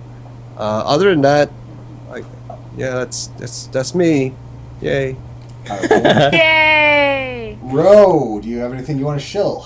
I have nothing right now, man. I'm not chilling. No shilling. No shilling there. Absolutely no shilling. No shilling. Chilling like a villain? He Uh, will. yeah. He will eventually have something to shill. Oh, no, hold on. If you want to spam him with stuff because he loves to get spammed, you can spam him yes. at ROEVEM. VERM. Put that tag. Yeah, I the fucking end- hate you guys. Every tweet you make, tag him in it. I agree. If it's about your lunch, tag him in it. If it's Yeah. about politics, He tag him in it. He wants to see your breakfast. Tag him Listen. twice. I was seriously pretty pissed off. I was trying to get drunk and my phone just kept going off. Good. Good. That's when you turn Too off funny. your notifications, man. Yeah, man. I was already halfway cut. I'm not. I can't think. But you were not halfway cut enough that you couldn't get on Twitter and complain about Yeah, true enough. it. True that, yeah. All right, so yeah, and then me, I am Black Trident TV on Twitter or EJ Spurl. I tend to communicate more on Black Trident TV. I run blacktridentmedia.com. What else do? I do a bunch of stuff. God damn it. I wrote a book. I wrote 2 books actually, but I only ever shilled one. Going right here. We're going to load up blacktridentmedia.com right here. I got a bunch of cool articles. It might be of relevant interest to a lot of people in GamerGate. And buy my book. That's it. Woo! All right. So we're a bit over time, but About an hour and 15 minutes over time, yeah. Yeah. This has actually been good though. This has been a good stream. We kept it flowing. It was good. Yeah, Yeah. thank you for having me, guys. No worries. We'll try to have you again on sometime. Sweet. Yeah. I'm down. Yeah. Anyways, so I'm just going to do that thing where I actually end the stream. Just don't put on shitty music. No, I'm actually going to end the stream. thank you, chat. You've been wonderful. I love you. Yeah, you guys have been awesome. Oh. That's it? Ah, here it is. Okay, hold on. All right, guys, take her easy, and we'll catch you next time. Bye. Bye. Bye.